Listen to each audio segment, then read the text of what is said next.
Innovation distinguishes a leader from a follower. Steve Jobs said that. The exponential growth of technology makes the world we live in faster every day. But by embracing complexity with imagination, we can invent the future we dream of. At AdNovum, innovation is in our DNA, and we know how to convert ideas into value. That's what the incubator is all about. We anticipate trends and challenges in business, society, and technology so that we can identify and really understand potentials and needs. When the magic match happens between need and technology, the idea qualifies for incubation. Co-creation is our way to accelerate ideas. We validate a hypothesis with shared expertise to create new business cases, which we convert into a customized solution for a client, a new product, or a new business venture. AdNovum Incubator is a vibrant ecosystem where people come to think outside of the box and to shape tomorrow's world. Having access to AdNovum's highly skilled experts in digitalization, engineering, and design, the incubator is a state-of-the-art catalyst for co-creating solutions with customers, partners, and employees. Innovation is a state of mind, and it's been our culture for 30 years. That's why we're different. There's no recipe for innovation. However, you can select the top ingredients and set the optimal conditions for innovation to flourish. The future is now. Are you ready? Which way will you take? Lead or follow? Be part of the journey.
Hi, we're AdNovum.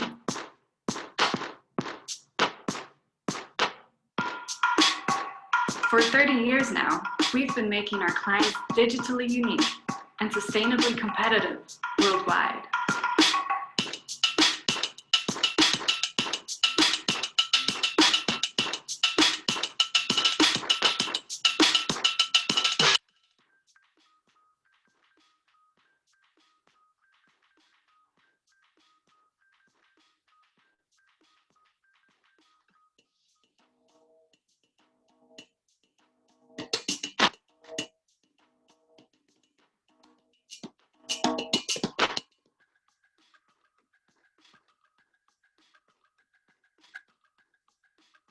We enable our clients to achieve better business results.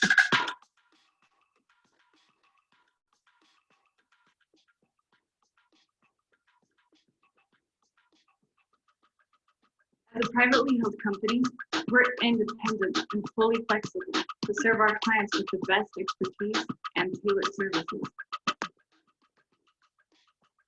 We unite innovation, security, and digital excellence to transform our clients' technology potential into powerful digital solutions. That's why the leading players in finance, insurance, in the public sector, and beyond take AdNovum on their team. Together, we empower our clients to master their digital potential.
Hello, everyone. We have received 250 registrations for this event, so we will give them 2 more minutes to dial in before we can start.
Good afternoon or good evening, depending on where you are calling in from. You are very welcome to our webinar event. I am Minkyu, HR Manager at AdNovum, and I'm the host today. So thank you very much for taking time to join this event with us. We have received 250 registrations for this event. Actually, AdNovum has started the Tech Talk initiative since last year, 2019, where we wanted to bring more effective learning channel to the engineering community. We wanted to connect the speaker who have experience, who have a knowledge into the tech topic, and so who have a passion to share and who have a passion to help others to grow. We wanted to connect them together with you who want to learn and who are hungry to learn. So at this point, AdNovum as a learning ambassador who connect all of you together in the Tech Talk event where the learner will meet the speaker, the mentor. So we planned this event actually some time ago. However, due to the registration of the COVID-19 pandemic, we delayed it for some time. And so here today, we have this event online with two invited speakers from Sydney, Australia, Ben and Ivan.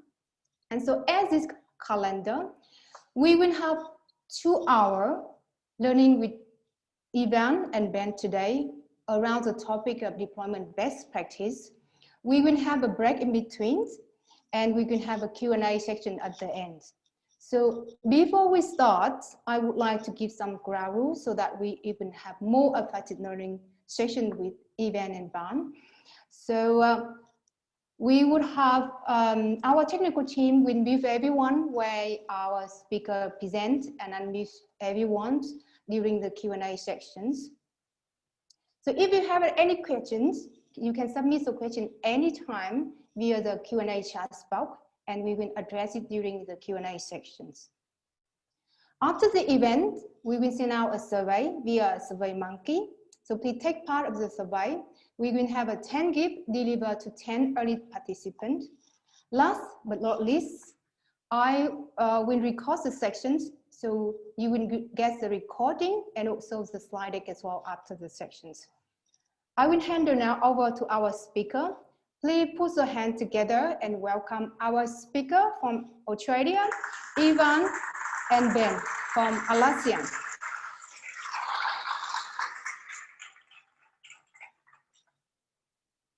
Hello, everyone, and thank you so much for your warm welcome, Min. It's an absolute pleasure to speak today. So, hi, my name's Ivan, and this is my colleague, Ben, and we work together at Atlassian in the core Edge networking team, and we're responsible for all of the Edge networking for our products that use our cloud platform. And our products, you may have heard of them or may not, include Jira, Confluence, Trello, Bitbucket, amongst others. But we're here to talk to you about deployment best practices, and we'll guide you through the journey of our experience, and hopefully you could take some things away at the end of this session to implement into your own experience. So a little bit about me. I started my career on an IT help desk in 2001, supporting customer systems, and quickly developed a passion for deployment projects and consulting type of work. I've deployed everything from desktops to servers, storage, networks, co-location, and entire data centers. About 7 years ago, I moved into the dark side of management, and I've led teams of project-based consultants at Brennan IT, network development teams who actually deployed the physical network that powers the AWS cloud. And then most recently, the network engineering team at Atlassian, of which Ben and I are part of. I don't really have any lofty ambitions to work my way up in a particular role. I thoroughly enjoy my role as a leader, and I'm at my happiest when I could bring out the best in others. And to me, that means working as a strong, cohesive team with everyone pointed in the same direction. I believe that people do their best work when they're working on things that they're passionate about with just the right mix of challenge and being able to feel a sense of achievement. And I feel it's my job to find ways of bringing this mix to life for my team. I have a sense of ownership over everything that I do in life. And this means that I hold myself to account for the quality of work we deliver as a team. And when it doesn't meet expectations, I will tirelessly work to make improvements for the better. I also think it's important when we're doing something great and take the time to celebrate. Some things about me outside of work is I love eating and cooking. It's a really big passion of mine, and I feel very lucky to live in Sydney, which is a massive melting pot of cultures, Western, Eastern, and everything in between. I'm a big believer of making the most of every opportunity presented to you, and I love sharing my passion for food by cooking for others. And now I'll hand over to Ben to tell us a little bit about himself. Wow, thank you so much, Ivan.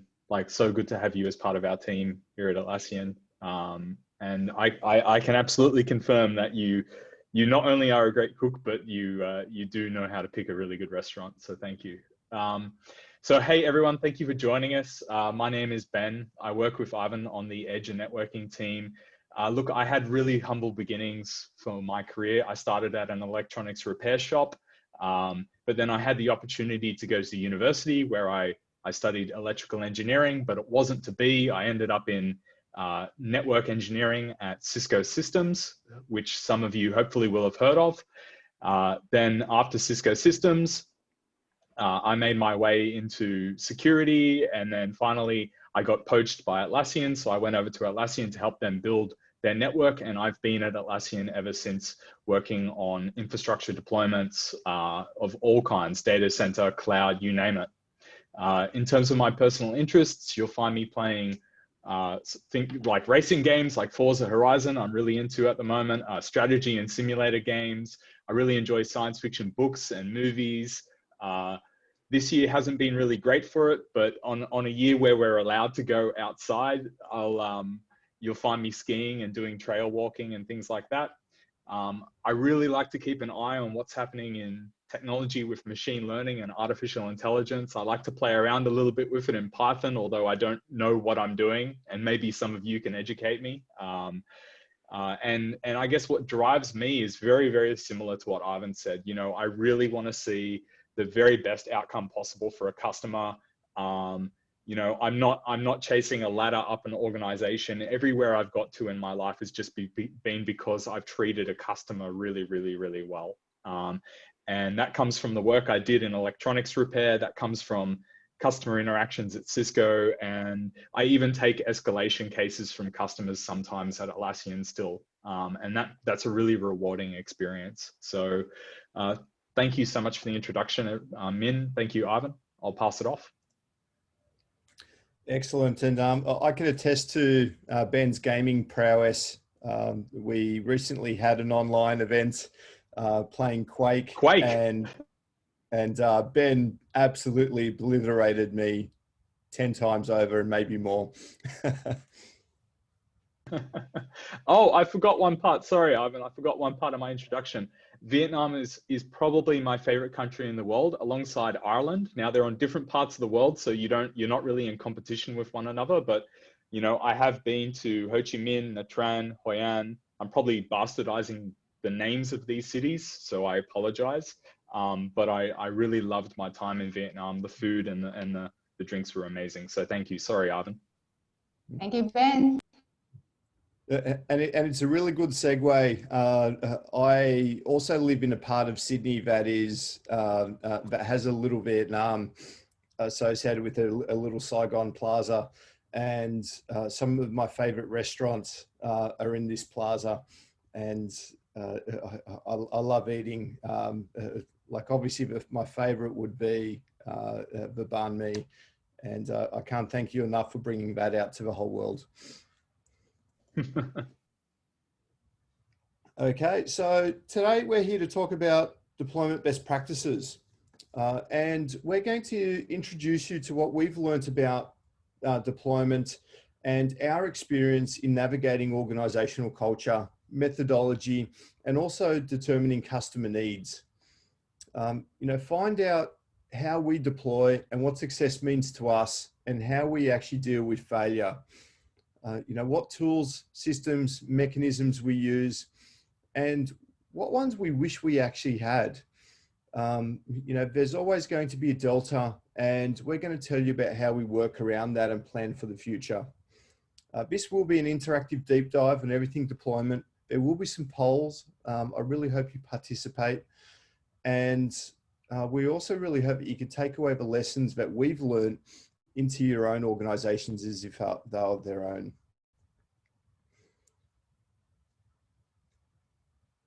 Now, first up, what sort of organization do you work for? What is your team and change culture like? I'd imagine if you move from one organization to another, or even change teams, you would probably notice some different approaches to change. Have you ever changed jobs and tried to bring across your experience, change culture, and hit some resistance? Maybe your change culture worked at your last place, but not at your new place. Organizational culture plays the biggest part in how people deploy change. If you're working in a high governance organization like a bank, you may actually find yourself taking days or weeks to get change ideas through your change management process. Whereas if you're working at a startup, you might deploy the change first and ask questions later. So we're going to put up a little bit of a poll, and Min, can I ask for some help here, please? On a scale of 1 to 10, how intensive is your organization's change control? And if you could select one of the options on 1 to 10 and let us know how intensive your organization's change control is, 1 being the lowest and 10 being the highest.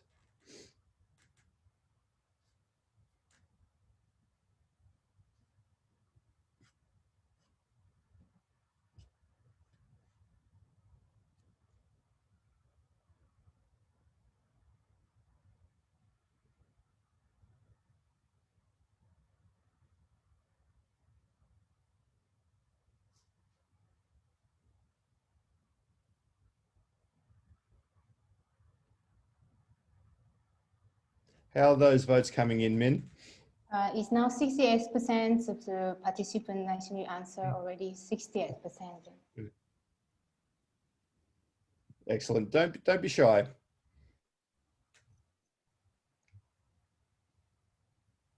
Seven three at the moment. Let's call it there. Thanks, Min.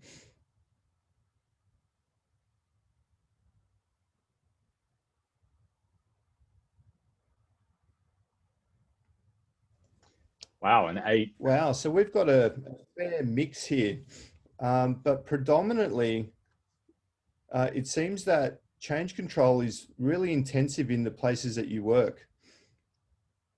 And this is really interesting because having a very intensive change control practice can impact your ability to deliver very quickly. But not always. We could always set things up, and we'll walk you through that. Thank you very much for sharing your thoughts in the poll. So some of the things that we have to consider when we're deploying change is a trade-off between time, cost, and quality. Quite often you'll find if you go straight into the middle of time, cost, and quality, things will not be optimal in any way. You'll have a higher cost, you'll have lower quality, and you'll have an uneven time. So usually what you might find is that you'll optimize for 2 or even just 1 of these variables, where you might deploy quickly, but at a larger cost or a lower quality. Or you might deploy at a lower cost, which might impact your quality and take you a longer time. Or you might over-index on quality, but that's actually going to take you longer and cost you more. So what is right for your organization? And it's important to know when some changes are going to take longer than others, and some changes just need to get out there quickly, for example, after an incident. Another consideration is, who is your customer? And why are you doing this deploy for them? Are you actually aware of what you're deploying? And are you aware of how you're going to deploy? Have you considered your blast radius of a deployment? And do you have a mechanism to enable a rapid failure and rollback? Or do you need to go all in on a change?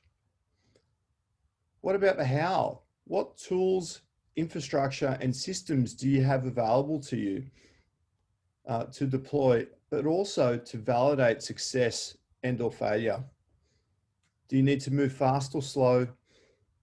Do you have a robust deployment plan and the infrastructure to support it? Your change control procedures might be very, very heavy, but you could have infrastructure that can simplify it. Or are you on a shoestring budget? How risk averse is your customer? And how likely is it that the change will cause a negative impact? And what is going to be the impact if it does eventuate? Is it going to be large or small? And then how will you validate success or failure after the change? All considerations that need to be made.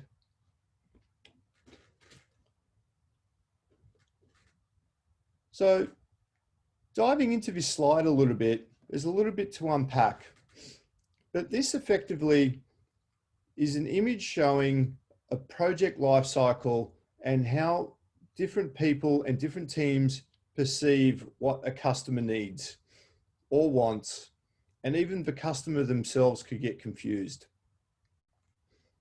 So on the very first picture, the customer might have some trouble explaining or articulating what they actually want. And the project leader listening might actually envision it very differently. Engineers are also wonderful people. I love being an engineer, and we could make anything work, but doesn't meet customers' expectations. I'm not really sure that it does. And we could also engineer the most complex and amazing things. But if you look at the second last picture there, can our organization support that most complex and amazing thing? Or should we really strive for simplicity? Now, if the instruction set's not clear, are we actually going to develop the software or the swing in the right way to suit the customer need? Now, hands up if you're a salesperson. Just ping your hand up. I believe that everyone here is a salesperson. In some way, shape or form, we all have to sell our ideas, and sometimes we also have to sell a dream. And salespeople are wonderful at selling a dream. But keeping in mind, if a customer wants a swing with a chair, the salesperson out of all the other people here got it right. Now, who here has always complained that there is no documentation? I know I have. And who here is also responsible for writing that documentation? That would be me again. So are you actually going to document it effectively for future generations of engineers to understand what has been done? You know, sometimes also what a customer needs is just to get started. And that's where a minimal viable product or MVP can come in handy. And operation teams are very, very good at MVPs. So we could learn a thing or two from them. And at the end of the day, customers are paying us for a service. We should be really mindful of how grand we will make this service for the customer. If all they need is something simple, they should really be billed for something simple. Now, joining with that engineering photo, you know, we could deliver something very complex, like I said, but do we have a capability to support it? Or does our support stop at the stump? And then after all the different views and opinions, you know, going back to that simple mindset, something rather simple was all that was needed here. And it's important for you to help your customer and other stakeholders to understand exactly what your organization can deliver, and help also the customer understand exactly what they need in a way that they can articulate it to you. It's very important that we're accountable for this as people delivering on behalf of our customers. Now, I mentioned accountability. What does it actually mean? Accountability from the dictionary is the fact of being responsible for what you do and being able to give a satisfactory reason for it. To me, it means being responsible for everything that happens, the good and especially the bad. Responsible for understanding what your customer needs. Responsible for understanding what your organization can deliver. You can't control every single circumstance, but you can choose how to respond to it. And I believe you're showing accountability when you're responding positively. So we'll bring up another poll here, and I'll ask the question: when you're deploying or delivering, what actually are you accountable for?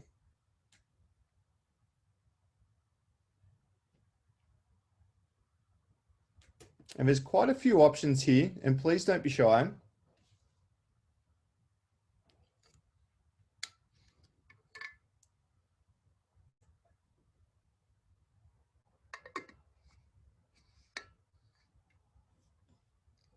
Are you responsible for understanding the expectations of what you're delivering, or identifying your stakeholders? Are you maybe responsible for understanding dependencies and ownership, or estimating the time delivery will take? What about communicating progress? Who is responsible for that? Scheduling delivery, testing and quality, timely delivery, keeping a budget, or delivering the outcome as the customer expected with the best possible outcome experience? How are those votes coming in, Min? It's now 37%. I guess a little bit longer time than previous one because it's a long list. It is a long list to choose from, absolutely. We'll give it another minute. Yeah. 74% now. Excellent.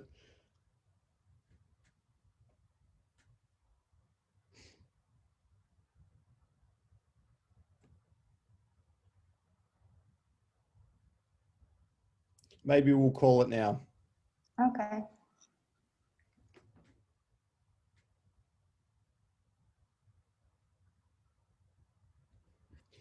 Wow, there's a lot of varied answers. And you know what?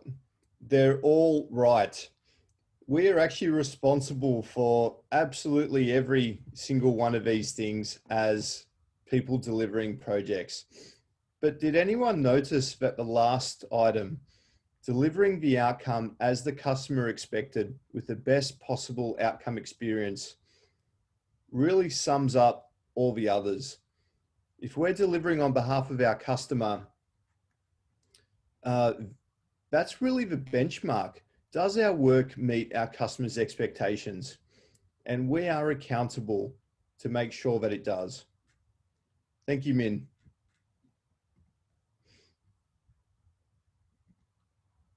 So part of being accountable is also identifying dependencies for the work that you're doing.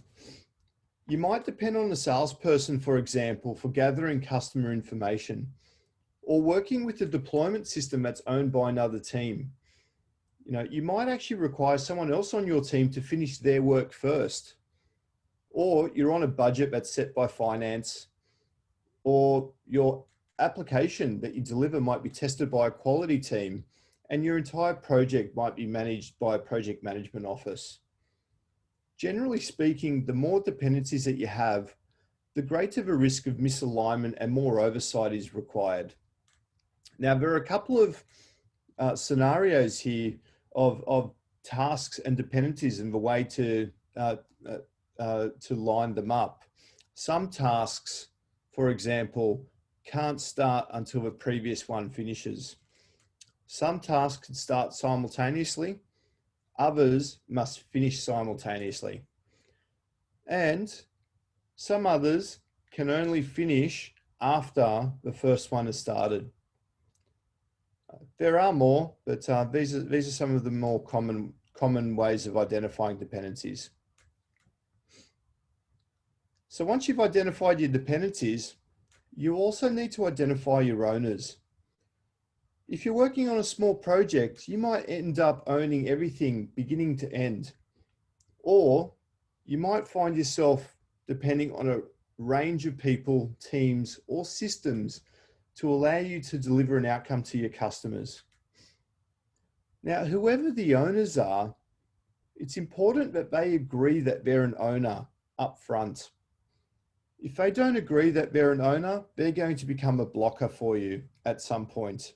They might not have put your work on their roadmap or their plan, and they might not be resourced for it.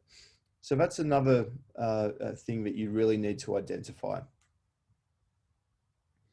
Now, once you've identified your owners, you first need to assess risks with each of the dependencies and provide appropriate contingency plans. For example, if you know that you're going to struggle to get deployment time on a testing system due to your company having competing priorities, your contingency might be to schedule time on the system, or it might be to run a reduced test cycle to accommodate the time that you are given. Or you might decide to build your own testing system.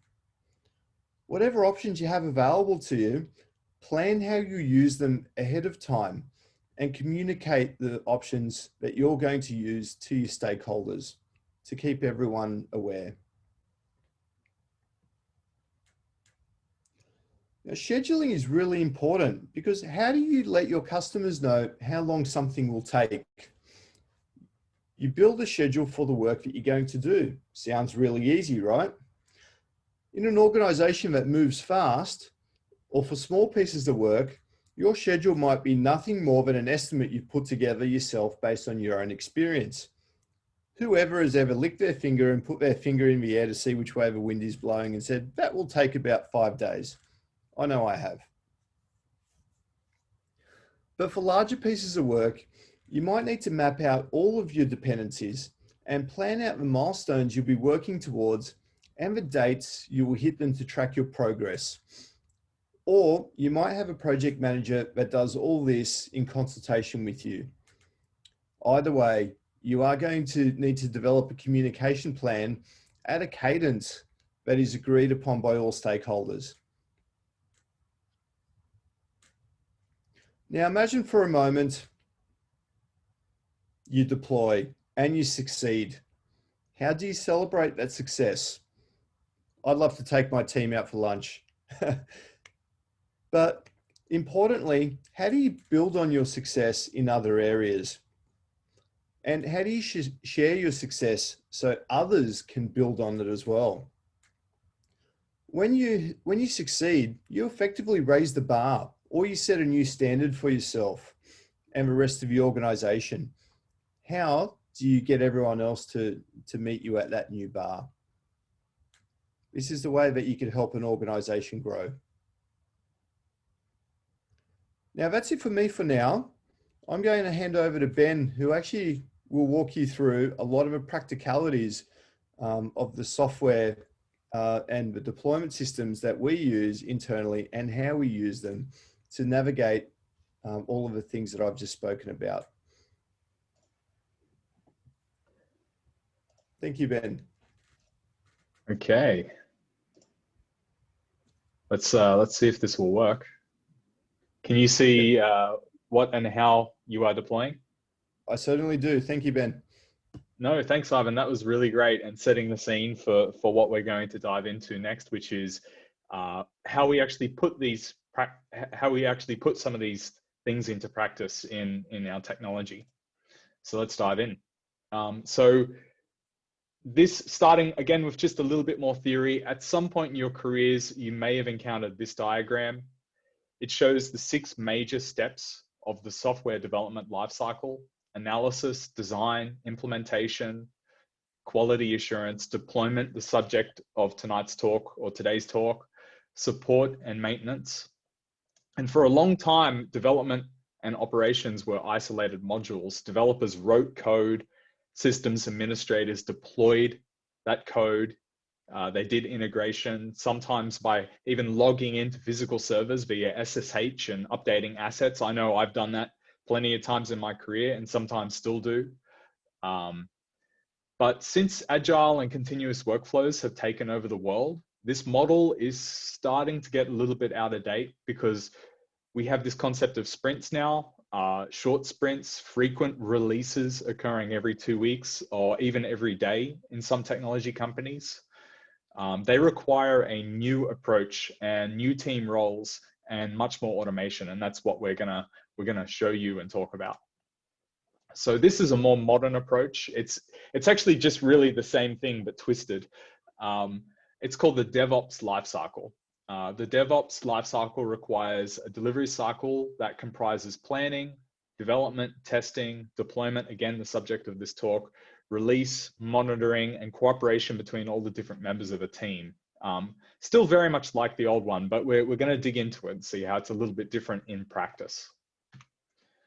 So the main reason this is different and the main reason to implement a DevOps lifecycle when you're doing deployments is to improve the speed of your software delivery and the ease of your software delivery by automating all of those stages that we talked about. DevOps tools cover all the stages of continuous delivery. They start with continuous integration environments. They end with containerization and deployment, which is what we're going to talk about. Some of these processes may be automated with custom scripts, but mostly DevOps engineers use various open source products, right? Things from GitHub, right? Now let's talk about Git. Git is a version control system I hope many of you should be familiar with, right? This is not new, but let's talk about it. We store our repositories and source code there. That allows us to work online and offline, right? Most developers should be familiar with things like GitHub, Bitbucket, and GitLab. They're the big 3, right? Now we have our integration tooling and our deployment servers. Those are things like Jenkins and Atlassian Bamboo. And they're used as a server to actually become a delivery hub, right? And you can add lots of additions into those things, lots of plugins, right? And they can address many types of different systems. We're going to talk about that. Now, the actual deploys may be triggered by your continuous delivery hub, like Bamboo or Jenkins. But this usually results in the execution of tooling like things like Chef, we're going to talk about, CloudFormation, Ansible, SaltStack, Terraform, the list goes on, right? It just starts sounding like just strings of weird words. But hopefully some of you on this call have heard of some of those. Now, operating and monitoring is probably the most important step, right? That's done by logging systems like Splunk, one of my personal favorites, SignalFX, Logic Monitor, Datadog. These tools can be associated with rules or thresholds internally and criteria that allow them to alert you and other developers on your team when you're doing a deployment and tell you whether or not they're succeeding or they're failing or causing problems for your customers. So we're going to talk about that as well. So let's simplify it a little bit more. I know that was a busy slide. For the sake of this talk on deployment best practices, we're going to walk through the steps of a code change as it goes through its pipeline on the way to production and how we can measure its success and what we can do if it fails and we need to roll back. A typical continuous delivery pipeline has 4 major phases: the source, build, test, and production phase. Let me see if I can actually use this pointer, right? Source, build, test, and production. That's pretty obvious to you guys. Now, pipelines in the DevOps lifecycle ideally validate and safely deploy any type of source change to production. You should be able to throw garbage into your source code, and your deployment pipeline should prevent that from ever seeing a customer's eyes automatically, right? But first, let's talk about this very first box, right? Source control. So developing as a team can be really, really hard. You're trying to understand which pieces of code everyone is working on. You're trying to make changes that don't conflict. You're trying to find defects before your customers do. And each one of these problems is really addressed by the Git branching and continuous delivery cycle. Git's branch and merge workflow lets you tackle bugs, try out technologies, or start coding new features from scratch without preventing your teammates from working on their own part of the same code base, right? Although sometimes you'll have to do a Git merge and sometimes you'll have to resolve conflicts, but most of the time they're small. So all the development teams at Ivan and my organization, Atlassian, we use Git. We have an agreement that nothing is ever committed directly to master branches or stable branches. And actually, recently this has become renamed to main branches. Everyone does their work on branches so that they can have a good copy of the code base, right? They can break as many tests and do as much damage as you or they might want in a state where it can be released from, but the master branch remains in a state where it can be released from, right? This requires that we run our full battery of automated tests against all of our branches so that developers like you and me and other IT professionals have really strong signals about the quality of their code and can be really confident about the decisions that they're making before they get merged into master and then released out into the world. Getting a little bit more complicated. So now we're developing our changes on branches, right? And keeping the master and main branch in a stable state, we can talk about those tests that make sure that it stays stable. Good pipelines, good deployment pipelines, good delivery, continuous delivery pipelines, continuous integration pipelines, automatically validate and safely deploy any type of source code change to production, right? That's the ideal, that's the North Star that we should be reaching for. They can validate and deploy changes to sources such as website tools, infrastructure, that's mainly Ivan's domain and my domain at our organization, infrastructure. They can do configuration, they can do static websites, you name it. All of these changes should be version controlled in usually the same or individual source code repositories. And source code dependencies like libraries and programming languages and parameters, they can be pinned, right? This concept of pinning in source code. So if you're importing a particular version of Java or particular version of a Python library or a particular version of any library, you can pin it to a particular version. Or you could actually be really confident in your pipeline and have those upgraded automatically. Now, what we've found at Atlassian is that version pinning works for us because it prevents the ground from moving underneath our feet, which means it prevents the builds and deployments from suddenly failing because some other developer who writes the library has suddenly changed things, right? So that's an important consideration to make, which one works best for you. Now, getting back to this image, a typical service might have multiple pipelines, right? An application code pipeline, an infrastructure pipeline, an OS patching pipeline. You could have a feature flag pipeline. We're going to talk about that a little bit later. Having multiple pipelines for the same software project, particularly cloud and web-based software projects, allows us to deploy much faster, right? Application code changes that cause the integration tests to start failing and block the application pipeline, they don't affect the other pipelines. So we can still patch the infrastructure and upgrade the infrastructure, even if the website is maybe not working at the moment. All the pipelines for the same service should try and look very similar.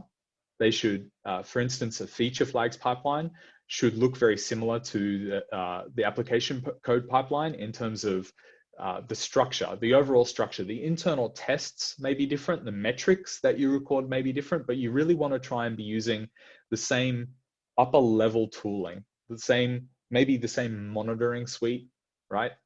Even if the metrics are coming from different sources, you should try to aggregate all that information and make things look very similar for maintainability.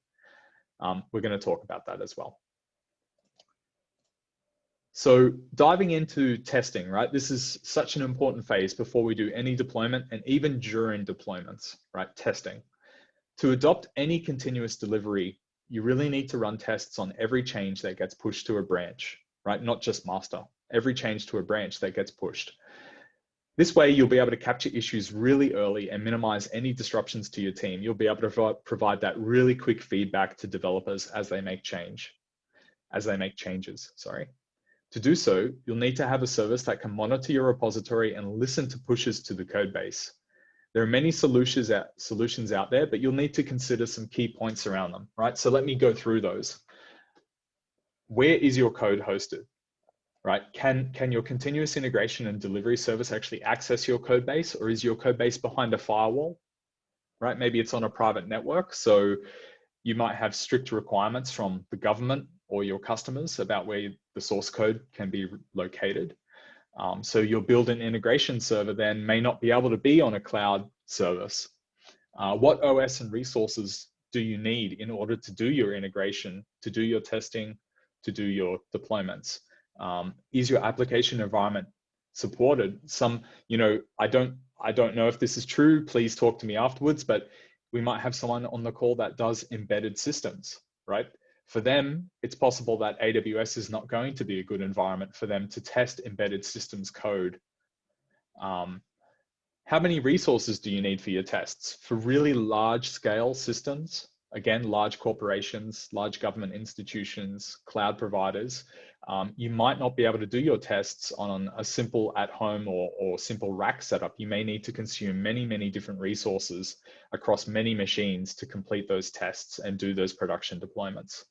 And finally, how many developers do you have in your team, right? If you've got a lot of developers in your team and you're running a full battery of tests or a subset of tests against changes being pushed to branches, then you're going to also be doing a lot of builds and a lot of testing. So you need to make sure that you have resources available for that if costs are appropriate, right? You need to balance that with costs.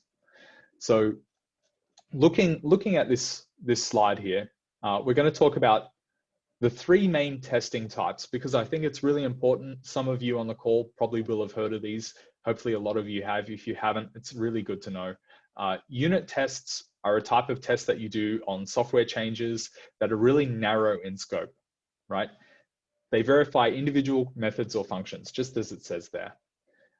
So that might be passing in a number into a function and then just expecting that function will fail, right? You want to also test the null conclusion or the failure mode.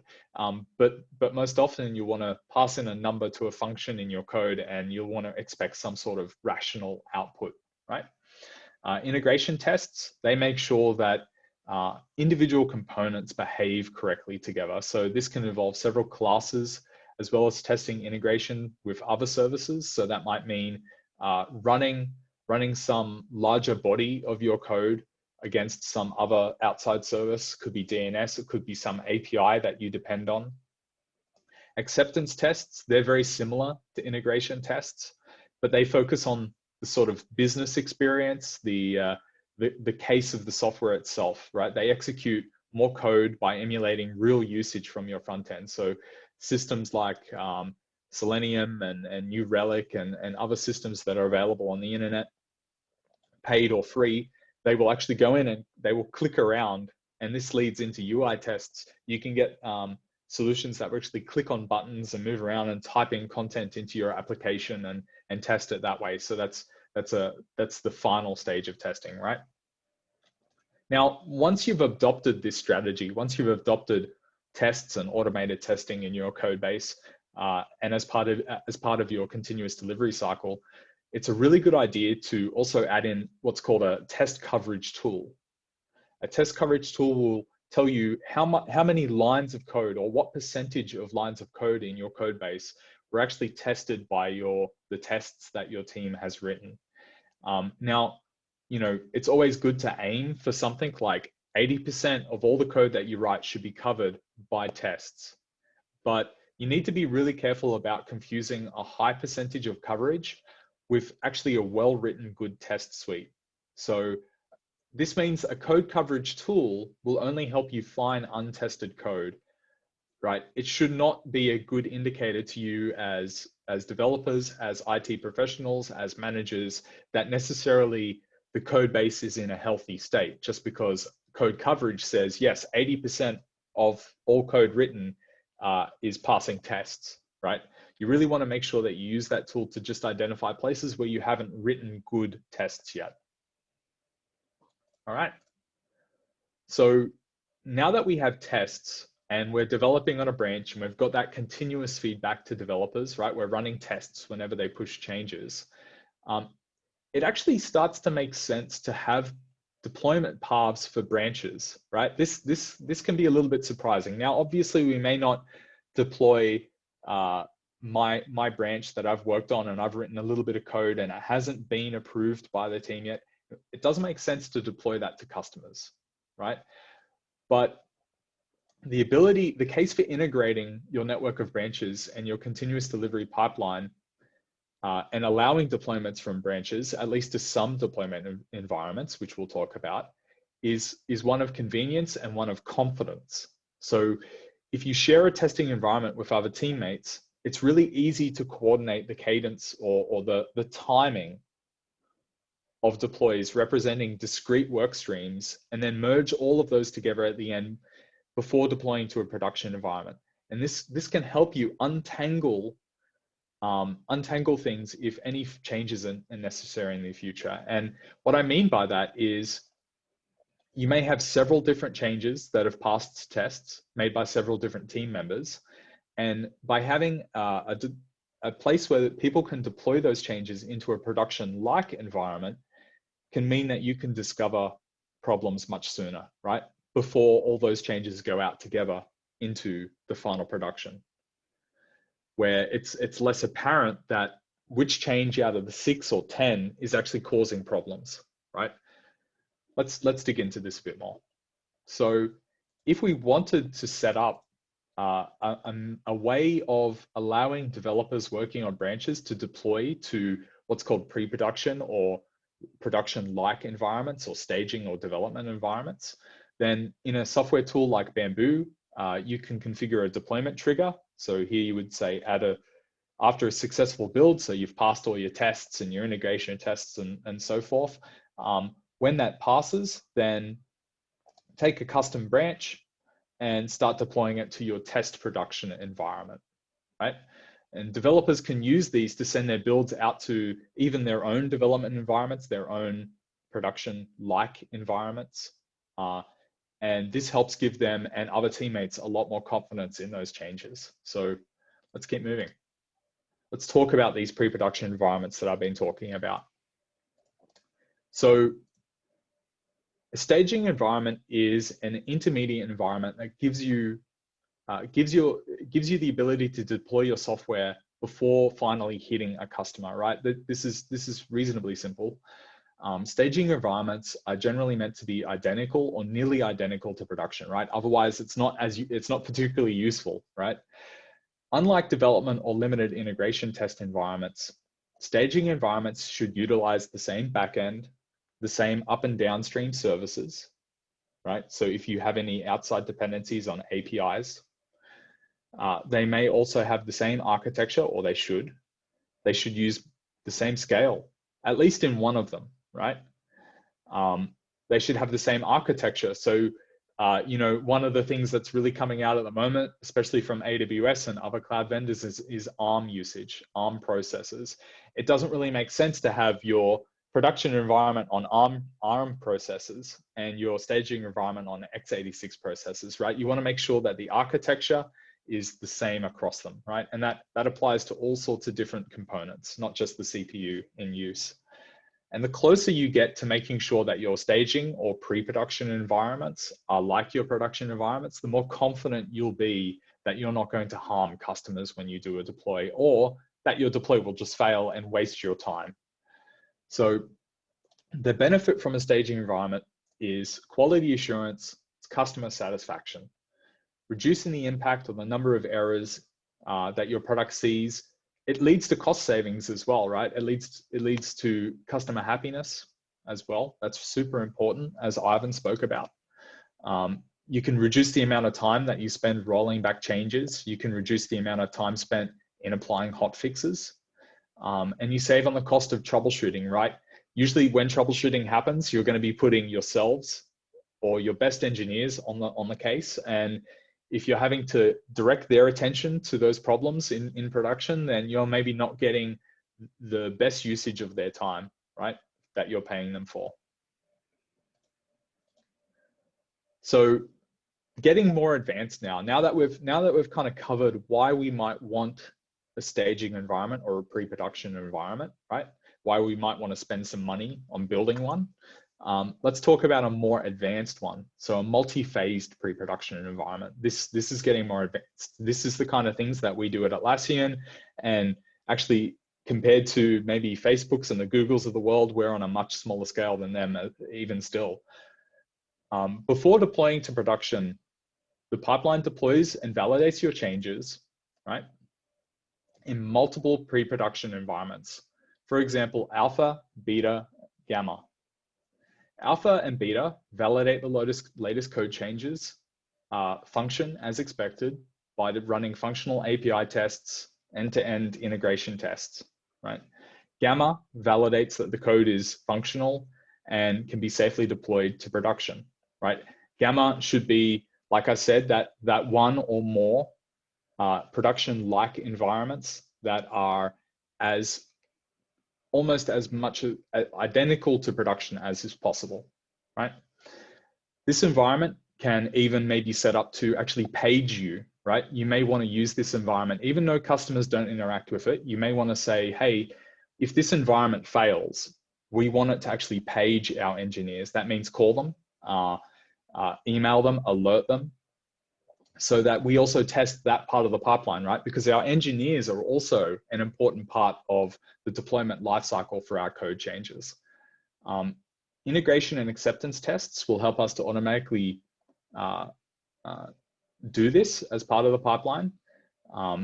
And these tests should really exercise the full stack of end-to-end application calls and APIs as if it was running on real infrastructure. So let's keep moving. Oh, one last thing I want to cover here is that in this process, of doing testing in your pre-production environment, you also want to start doing things that are called invalid input tests and fuzz tests, right? So invalid input tests will mean that you'll be hitting your deployment environments, your deployment application, pre-production application with invalid inputs. So that could mean typing in characters or thousands and thousands of lines of characters that you don't expect, right? You may want to set up a fuzz testing suite. You can find some of these on Google. There are some available on GitHub, and I won't mention them simply because the suite that's available depends on the application code that you're working on. And these are available, and they generate artificial calls to your application, artificial calls to your website that really you're trying to break it in ways that a human being might not be able to think about. So an example from Atlassian is not necessarily a fuzz test, but one of the tests that we do during our deployments is we make sure that we do load tests. So we have a huge battery of calls that customers commonly make, and we try to run them in proportion or as a distribution, right, of calls that our customers make against our pre-production environments, just to make sure that we haven't introduced any additional latency, we haven't caused any regressions at different load levels. Super important. So now let's get into like the main meat of this talk and the kind of putting into practice the kind of principles that Ivan was speaking about. Let's talk about deployment strategies, right? So this is a bit of a funny picture, but one of the approaches to deployment is called the Big Bang approach, right? Big Bang deployments, they're ones that update whole or large parts of your application in one go. And Big Bang deployments require the business to really conduct really extensive development and testing cycles. You know, we're talking the kind of testing cycles that maybe Apple and Microsoft do before they release operating systems. Although, you know, all of us in IT know that that's no guarantee that things will go well, right? If we remember some previous operating systems by both companies. Modern applications, they have the advantage of updating regularly, right? Especially web-based applications, either automatically on the client side or on the server side. And this makes the Big Bang approach much slower and much less suitable for agile environments and DevOps environments. So Big Bang deployments aren't suitable for modern cloud-delivered applications because risks are unacceptable, right? For public-facing or business-critical applications where outages may mean huge financial loss. Imagine if Facebook or Atlassian did a Big Bang approach and we deployed bad code into production and we affected everyone in the world all at once, right? That would be really bad for the business. So rollbacks in this scenario can be really costly and time-consuming, or maybe even impossible if your deployment is what we call a one-way door. That means you can only go into the future. Once your deployment's done, there's no going back, right? That's very common about Big Bang approaches. But they can be suitable sometimes, right? They can be suitable for non-production systems. So if you shouldn't make your developers wait for gradual deployment cycles in their pre-production environment. In my opinion, it makes more sense to allow developers and yourselves to do a Big Bang into a test environment, as long as you know you're not having any customers using it, right? And you shouldn't. They can be useful when your users are expected to consume your application on their own pace. So you may be releasing just a new binary, a new zip file, a new executable or an installer on your website, and you'll expect users to gradually download that and provide feedback over time. So those are the cases. So it's not always bad. But in the modern software world, there are new approaches, right? Particularly for cloud and web-based applications or streaming applications, or this can even apply sometimes to applications that people download from modern app environments like the iStore or Apple Store, Android, things like this. So we're going to explore some of these, right? The blue-green approach, the rolling approach with blue and green, and the canary approach. Let's dive in. Just take a quick drink.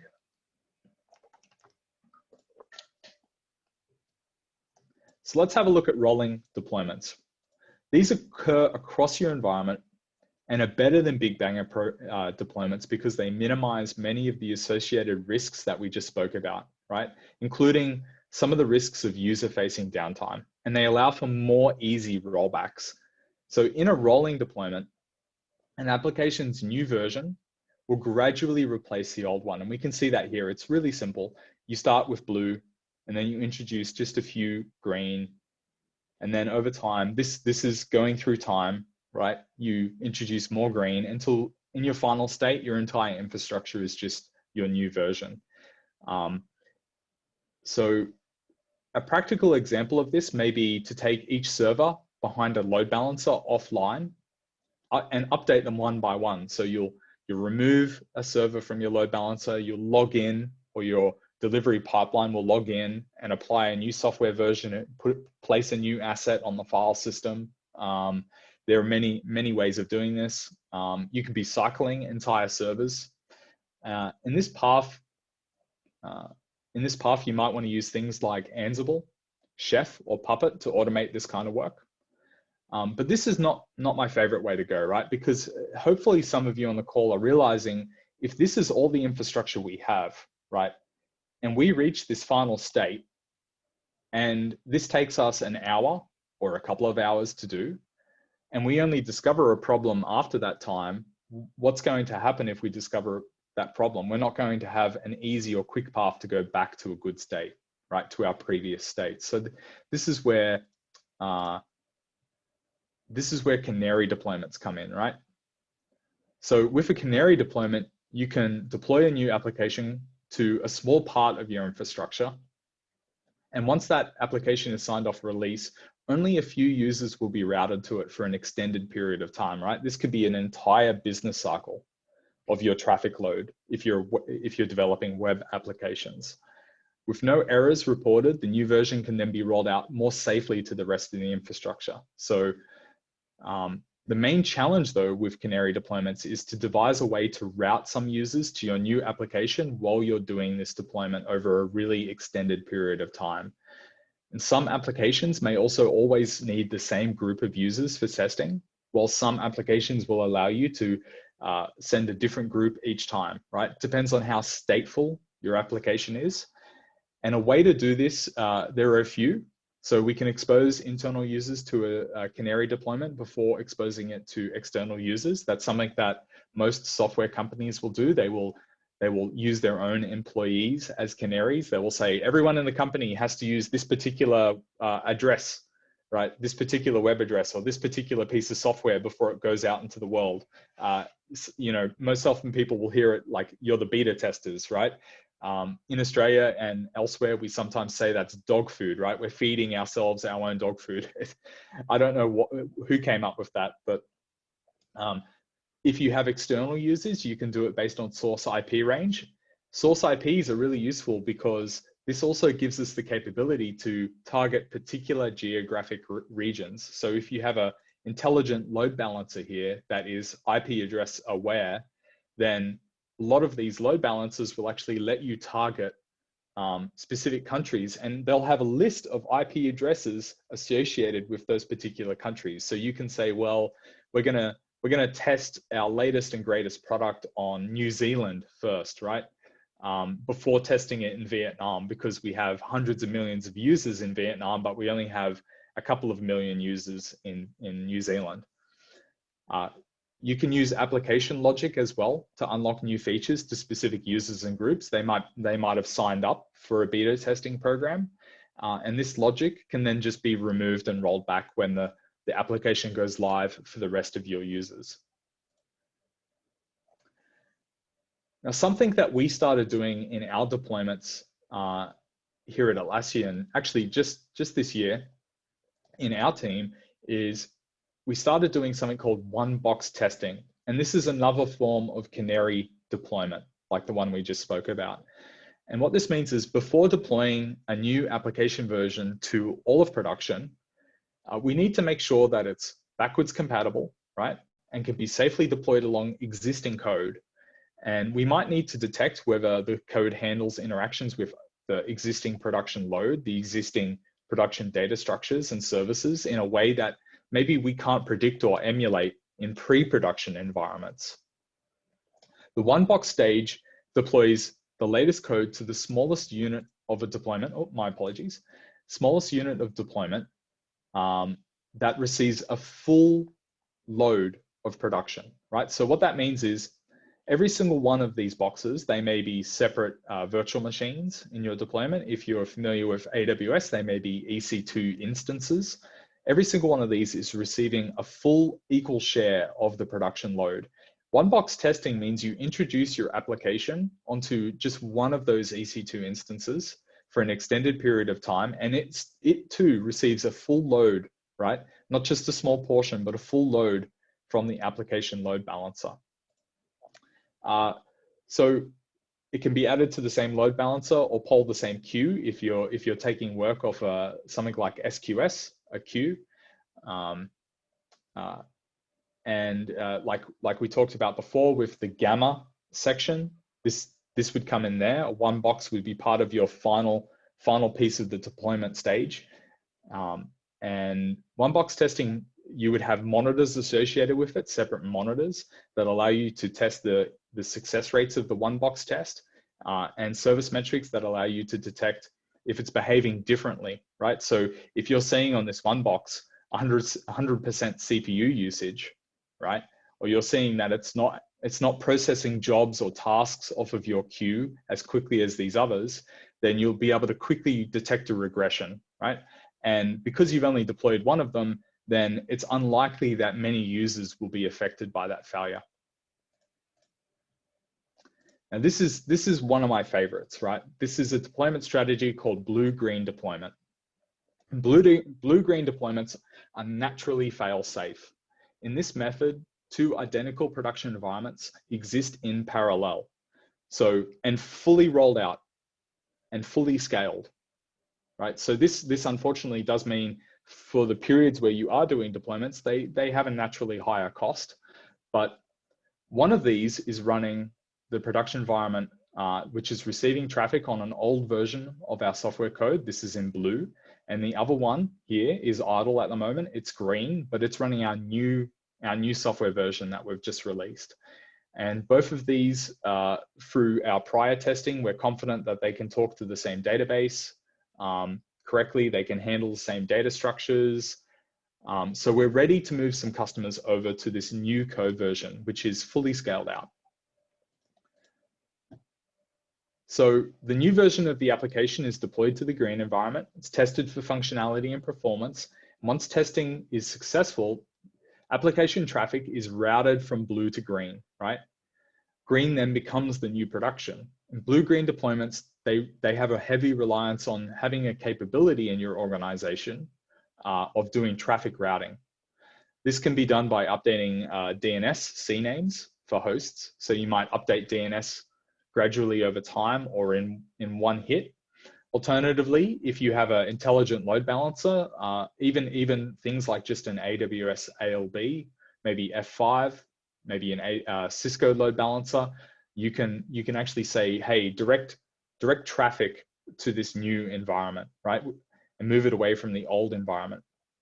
Now, something to think about here, particularly if you're using a web application or a TCP application, is if you do this switch very suddenly, then in-flight requests by users, particularly if you have many thousands or tens of thousands or hundreds of thousands of users, in-flight requests, if you do this switch quickly, are going to die because they'll have no path to get back to users. So one thing you need to make sure you do with your load balancer is turn on something called connection draining, which allows existing connections to the old software to finish, right? It should be, depending on which software you're using, it should be available, right? So taking a look at how this could be implemented in cloud infrastructure, in this case, AWS, a powerful modification of the method that I just spoke about is to make it progressive, right? Now we're combining different deployment models together, right? And this is where they become really powerful. So using something like DNS or a load balancer, we can gradually send more and more traffic to our new version down here in green, right? And this can help discover issues before they affect all users. This is kind of combining a canary. It's combining progressiveness and it's combining blue and green together. So depicted here, what we have is Route 53, which is a DNS service. So this would be responsible for directing your users to a particular IP address or a particular load balancer or set of infrastructure. Gradually, DNS will start returning different IP addresses to your users, and this will allow you to send different amounts of traffic. So here you can see we're sending 10% of traffic to the green environment, and then you can gradually increase this until eventually all the traffic is routed down here to your new application version. And you should do this in steps, and you should use the time between those steps to monitor your environment and continue to check that it's operating correctly and handling the load the way that you expect, right? Let's dive into that.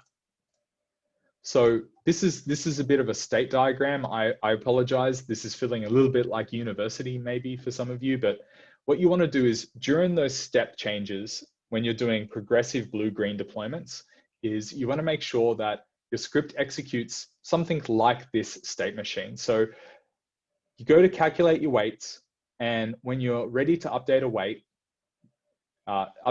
so move, that means move some traffic to your new application stack.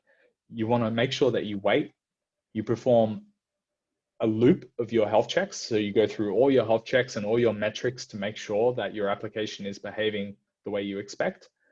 You need to verify those and then loop back around, updating the weight again until everything's okay. And then once everything's fully weighted, then your production deployment can finish, right?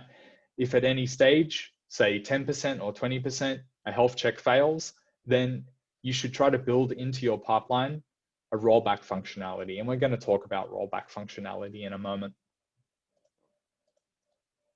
So finally, one of the major benefits of blue-green deployments, if you're still not unsure, it should be really like visible to you now, is if the new software release has a problem, then you can very quickly move all your traffic back to your old version, right?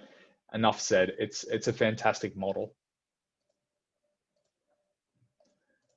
Now, getting a little bit more into, I apologize, into terminology and theory, but I think these three are really important in terms of a continuous delivery pipeline. Alarm time. So alarm time is really simple. It just means check your system for active alerts during or over a period of time, and make sure you block deployments if any of your alarms are active, right? Or have some facility that allows developers or system service reliability engineers to override those alarms if they're not to be worried about. But generally, you want to check your alarms. If any are in alert, no deployment, right?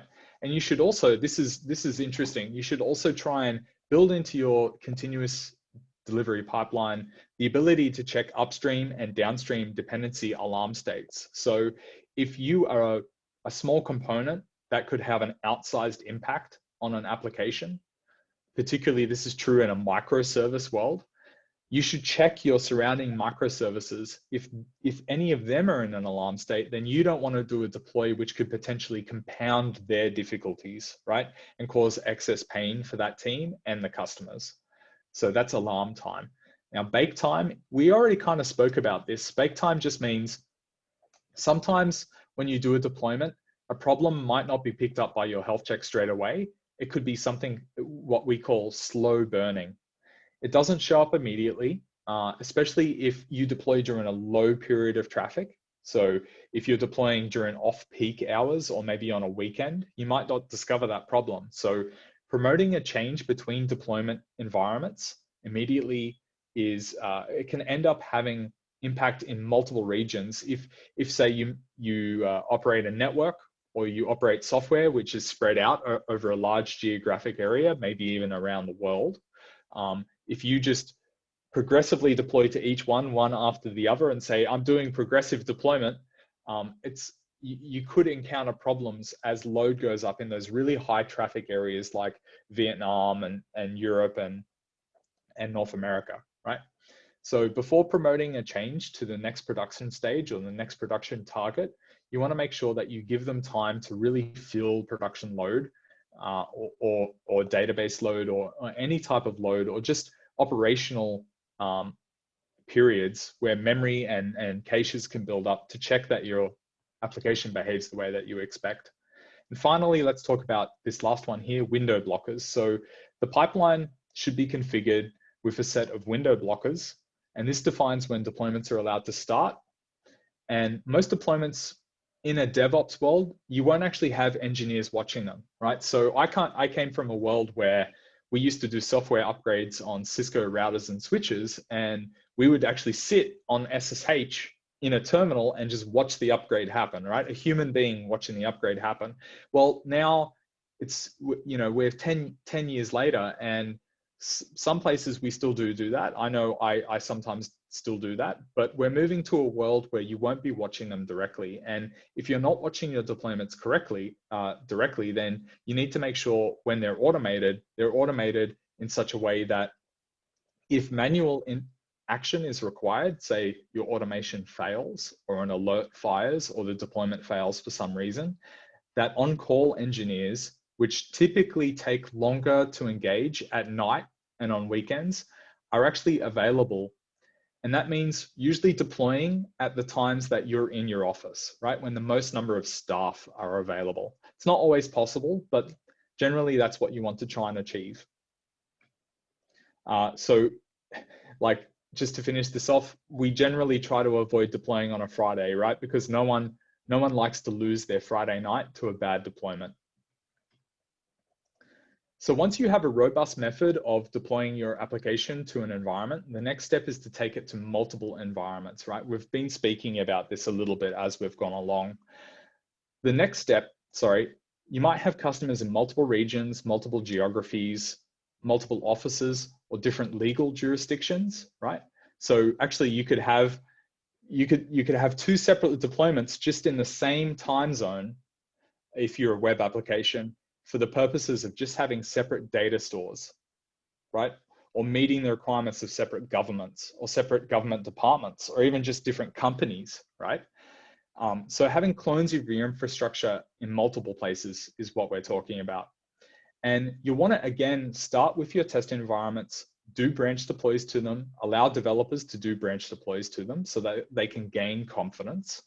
And next, you want to take your change to a canary or pilot environment and let it bake there for a while. So we're using that concept that we spoke about, bake time. So we allow our software to bake in, let's use New Zealand again as an answer, in a region that doesn't have as many users. So we might not be deploying to Vietnam, we might be deploying to a much smaller population of users first. And then next, you want to deploy to other low traffic environments and watch things as they go, and then progressively proceed to more popular and business critical environments until finally you reach your most important customers or you reach your most important geographies, right? Now, this is as complicated as we're going to get. I apologize for this slide. So we're not going to go through each stage, so please don't panic. But this is just to show you that deployments across cloud environments can get really complex, right? And they can mix in all of those things we spoke about: time blockers, health checking, continuous metric monitoring, automated rollback, right? And you can do this in what's called waves, right? So we used alpha, beta, gamma before, right? Now we're using waves. We start sending our deployments into waves of different customers. So if you're deploying networks for different customers and you have to do an upgrade, maybe you deploy the new version to 6 customers, then 10, then 50, then the rest of your customers, right? So you use your customers as a form of progressive deployment, or geographies as well. So I think at this point, Min and Ivan, we're going to take a break here. I think we said it would be 10 minutes. So I'll stop and let you guys take over. Thank you, Ben. So we will now have a 10-minute break to refresh before coming back and again continue with the session with Ben and then with Ivan. We will come back soon. Thank you.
Welcome back, everyone. We will now continue again with the presentation from Ben.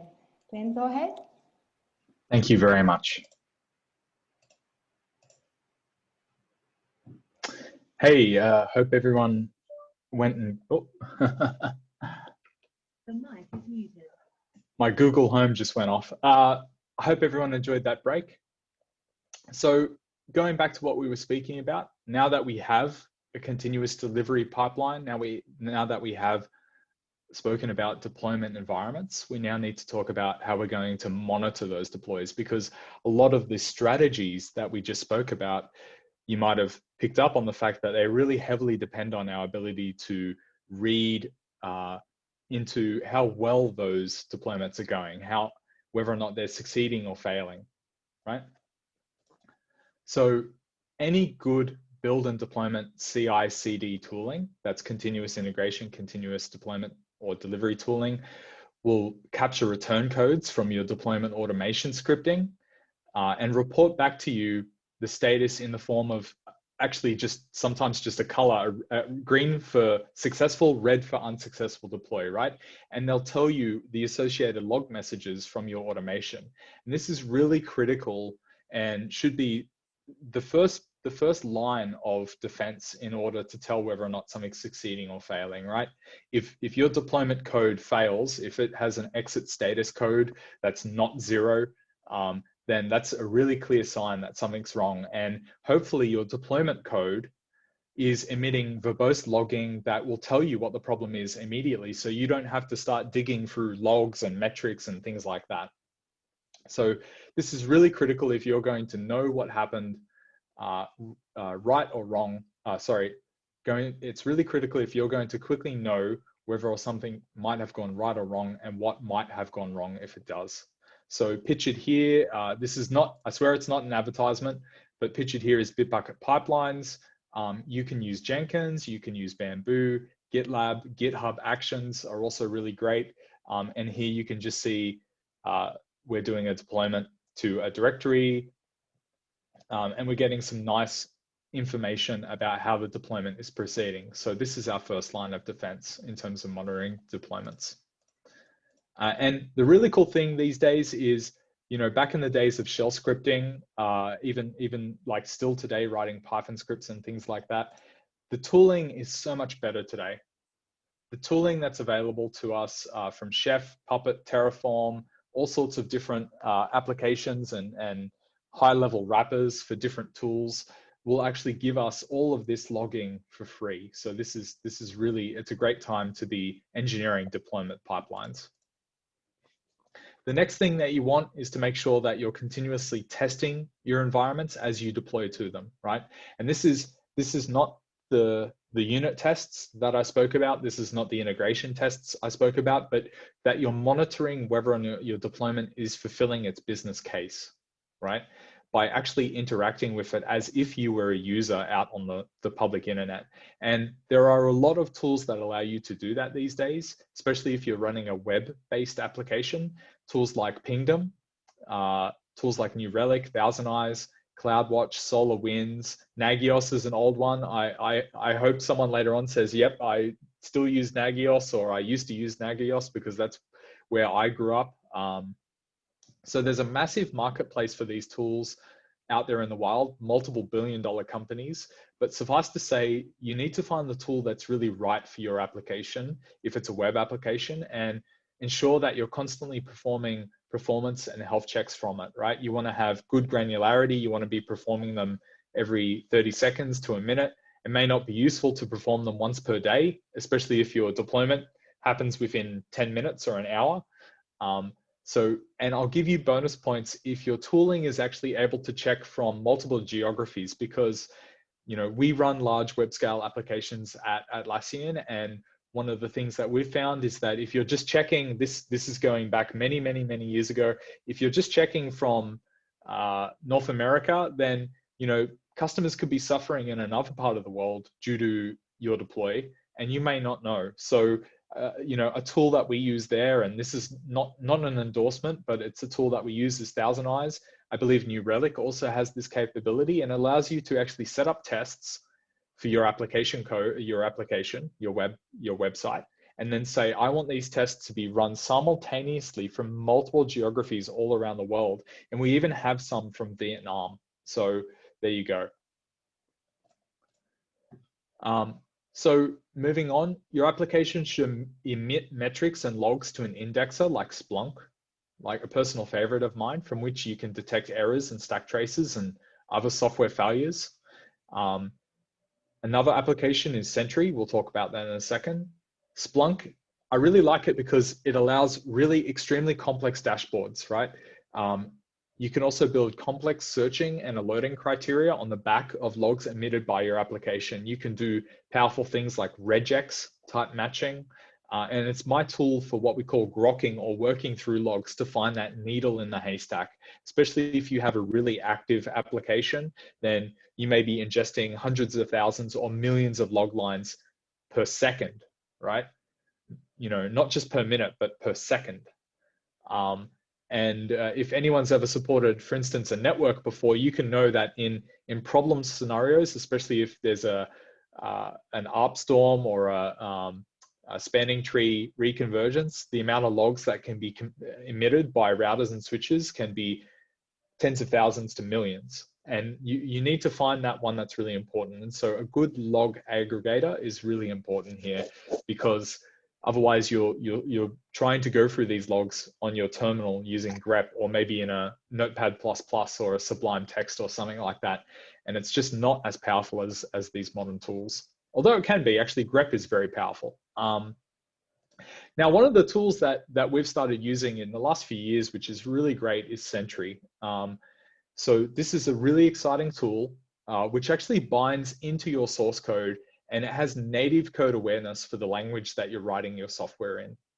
And it can provide you with really exceptionally detailed information about errors, such as the exact line of code which failed, and the data structures that were actually flowing into that line of code when they threw an exception or a traceback. And so this goes a bit deeper than Splunk and can be really valuable if you're trying to recreate or replay a problem. So what we'll sometimes do is our team will get Sentry alerts, and Sentry will actually say, well, here is the actual data that was passed into the function when the function threw a traceback. And then here's the data that caused that data, right? So you actually get really good visibility that way into why things are failing.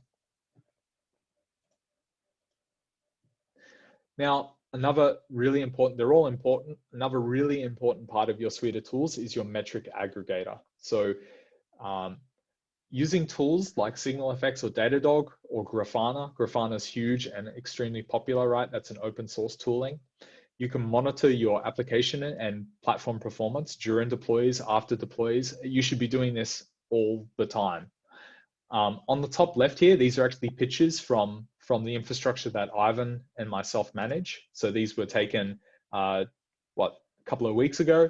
On the top left, you can see that our continuous delivery pipeline is occurring across 2 weeks of traffic. And these horizontal lines and these diamonds that you're seeing down here, they're deployments happening during the course of the day. So something that you can see here is that we're doing multiple deployments. These are happening to different regions. And you'll see that we usually try to aim our deployments for low periods, right? Just in case there is a problem. We don't want to be doing them at the top of the day. We don't want everyone during their workday to have Confluence or Jira or any number of our applications to become unavailable right when they're trying to get work done, right?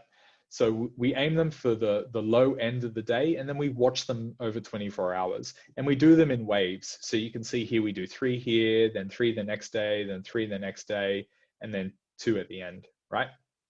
So those are those waves that we're talking about, or that progressiveness. So up here is a dashboard constructed in a tool called Datadog, where you can aggregate many different metrics together and show the overall health of your platform. So this is, if anyone's used Nagios, you have the red and green. Like red is bad, green is good. But here you can get all sorts of different patterns, which can be more informative for humans.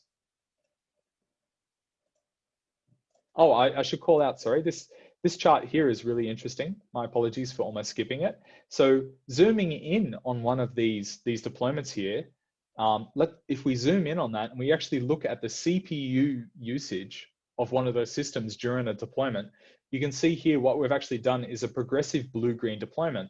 So here we have, where I have my mouse indicator, we have the original software version, and then gradually our load balancer starts in steps, sending less and less traffic to that old system until eventually it says, I'm not going to send any more requests to that system anymore.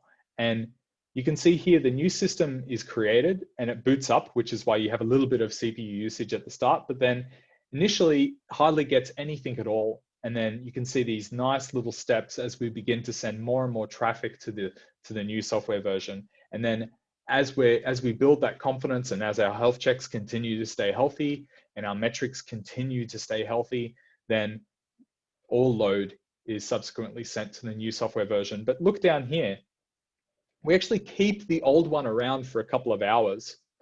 And that's really important because as we spoke about in blue-green deployments, that gives us the opportunity, a human operator or a machine automation can just say, oh, an alarm went off, and it can quickly roll back to the old version with either just one command or one button click on the mouse, right? So that's extremely powerful. So that's putting into practice those things that we talked about before. Another piece of the puzzle here, we want to make sure that we surface deployment progress, statuses, successes, and failures to humans as quickly as needed, right? So deployments should not fail silently. You should never go to a dashboard. You should never go to Jenkins or Bamboo or GitHub Actions and see your deployment has failed. You should be told that your deployment has failed by a computer. And this is things where paging people comes in. This is where chat ops comes in. If you've heard the term chat ops, that means operating and monitoring systems through a chat interface like Microsoft Teams, like Slack, if you're familiar with those two. And what you can do with these kind of tools is link your alerts and your pipeline progress into them. There are a lot of add-ons available these days for these tools. Using, for instance, a tool like Opsgenie or PagerDuty, if a deployment fails, it gets into a state where customers are being harmed or an automated rollback fails, then you can progressively, this is one of the powers of PagerDuty and Opsgenie, is you can progressively try to reach out to humans one after the other until the system is finally able to capture the attention of a human being. You know, if your development team is out to lunch and they're not feeling their phones vibrate in their pocket, you don't want to be only relying on one person, right? You want to be able to have a system which automatically reaches out to multiple people. Now, chat ops integrations like the ones that we see here on the right, integrations between your alerts and pipelines on Slack and Microsoft Teams can give you the opportunity at a glance, right, as a continuous feed to see how your release is proceeding through different deployments in different environments and whether or not they're successful. So that's a huge confidence builder. It feels really, really good when you make a code change and you push that code change up to your branch or it's merged into master, and then you come back a little while later and you look in Slack and you see a little Slack notification saying, hey, Ben, your software change was successfully released into production. You know, that feels really good getting that feedback. And the best way to receive it is through chat ops. Email is great too, but you know, you have to go check your email. At least with chat ops, you get those nice notifications occurring. Let's talk about recovering from failure. So we talked about how we can try and prevent failure. We talked about how we can be made aware of whether or not a production deployment has failed. Now let's talk about how to recover from it. So what do we do if we fail? Well, there's a few things that we can do. Number one is you really want to start, I know this seems funny because it's not automated, but you really want to start with good runbooks, good documentation on how to instruct engineers, developers, and systems administrators on how to roll back and what to do if a system fails, right? So if you're preparing a change plan, many of you will have maybe written dozens or hundreds of these during the course of your professional lives, but you also want to have a section there devoted to like, what am I going to do to get the system back into the state that it originally was. These have never stopped being important, right? Even in an age of automation, we still need to make sure that we have good documentation. Ivan spoke about this. Now, we also want to make sure, now getting into the automation scene, we want to make sure that our releases or our changes are backwards compatible. It's not always possible. It's not always possible, but you should try to make sure that your pipeline can remember an old release. So Jenkins is capable of this, Bamboo is capable of this, Bitbucket Pipelines is capable of this. Any assets that you build, the results of your build process should be captured and stored, and you should be able to reverse back to that previous release, right? You know, this in simple terms can be something as simple as SSHing back into a box and putting the old binary or the old configuration file back in place and restarting the process, right? These days, it means telling the system, it might be AWS CloudFormation, hey, go back to that old image version, go back to that old instance type, that old CPU type, right? Make sure that you don't block yourself off from the past. Try and make sure that all your changes are reversible and that your tooling knows how to reverse those changes through remembered releases. Next thing you want to do is make sure that your pipeline could be locally executed in an emergency. You know, I'm not always perfect about this. We're not always perfect about this. Once we get into that DevOps world, we begin to rely very heavily on our automation tools and our build and deployment servers, and that's fine. But in an emergency, it's still important to be able to execute some of these commands locally, you know, with the right security in place, right? So you might need to get your team lead or your managers or security's permission to access particular systems, but sometimes it is necessary in order to recover from failure to run your deployment commands locally from your laptop. So you should have what's called a local development environment, and that means having a lot of the dependencies and operations that your continuous integration and continuous delivery pipeline performs, you should be able to perform those locally on your laptop. Next thing is we want to make sure that we have automated rollback or at least two-click rollback. So using deployment orchestrations, some modern tooling makes this really, really easy. Things like CloudFormation, Deployment Manager from Google Compute, Azure Resource Manager, or NixOS. That's really cool. If you haven't checked it out, go and Google NixOS. These allow you to manage systems, infrastructure systems, Linux-based systems, and roll back to a previous state safely, right? I mean, it's not 100% of the time, but it's a lot better than 0% of the time. 99% of the time, these will allow you to fail and then safely roll back. So at 2 a.m. in the morning, when it's very early in the morning and you're not fully awake, or maybe you've had a few beers, make sure you don't have to think. You don't have to think too hard. Your rollback should be as easy as selecting a previous release and just clicking the deploy button. So I think I have a picture of that here. So this is AWS CloudFormation. I apologize to members of listeners who haven't seen it before. It's just an example, but here you can see that we tried to do update or a deployment down here at the bottom. It's in process, it's in progress. The first one completes successfully. Then all of a sudden, the deployment process, which is set up to watch a CloudWatch alarm state, detects that an alarm has entered into an alarm state for SQS queue depth. That means that our application code is taking jobs off of a queue, and it stopped being able to do that. So our queue depth has drifted higher than we would like.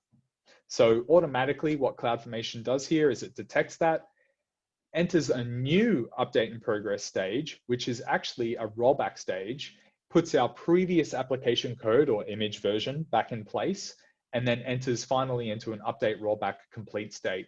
This is so cool, right? This is something's failed. You didn't expect it to fail, but the system detected the fail and then saved you from yourself. It rolled back safely. Now, outside of that kind of automation, CloudFormation automation, and other tooling like that, we also have what I spoke about with being able to deploy older releases. So here we have a picture here from a tool that we make, which is like Jenkins. It's Atlassian Bamboo, which allows us to select an older release. So it's remembering all the configuration elements, all the assets, all the build assets from previous build jobs, and it's storing them on its hard drive, and it allows us to then roll back to those previous releases. And you can see here that I have selected a previous release, and you can see here it's saying, oh, you're removing one commit, so you're going back in time, one commit. You're undoing the result of work done for one particular Jira issue, if you've ever worked on Jira before. And it even displays a little warning here in yellow. It says, hey, are you aware that you're about to roll back changes? And in this case, yes, we are. That's our intention, because we're trying to recover from a failure. So you want to make sure you have this tooling set up. Couldn't be easier these days with the modern tools that we have available. Getting towards the end here, let's talk about feature flagging. Another way to facilitate really rapid deployment and rollback is through the concept of feature flagging, right? So there are lots of tools around this. One paid for tool is Launch Darkly, which allows you to orchestrate these things called feature flags. Feature flags can be used to gradually release new product features. It can be really unclear to yourselves as developers, IT professionals, managers, if a new feature is going to be adopted by users, if it's going to be worth its return on investment to roll it out to everyone. So teams can release a new product or a new feature in their application, particularly web applications, as a partial idea behind what's called a feature flag, and deploy it just to a subset of users to gain their feedback. So experiments or A/B testing, they're a primary feature flag example. And in the simplest form, a feature flag acts as kind of just a toggle, an on-off toggle that says, yes, this feature should be available, or no, it shouldn't, right? So the application code is sitting there, but it's dormant. So you could write thousands of lines of code, but if the feature flag is not true, then that feature will not be executed or available to your users. So this is an example of what I'm speaking about, a really, really simple and basic feature flag written for JavaScript, which I admit I'm not a JavaScript person, but here we demonstrate whether or not if new cool feature is true, then render the new cool feature. So that might be a new transition effect, or it might be a new box or a chat box or something on your website, right? Controlled through a feature flag.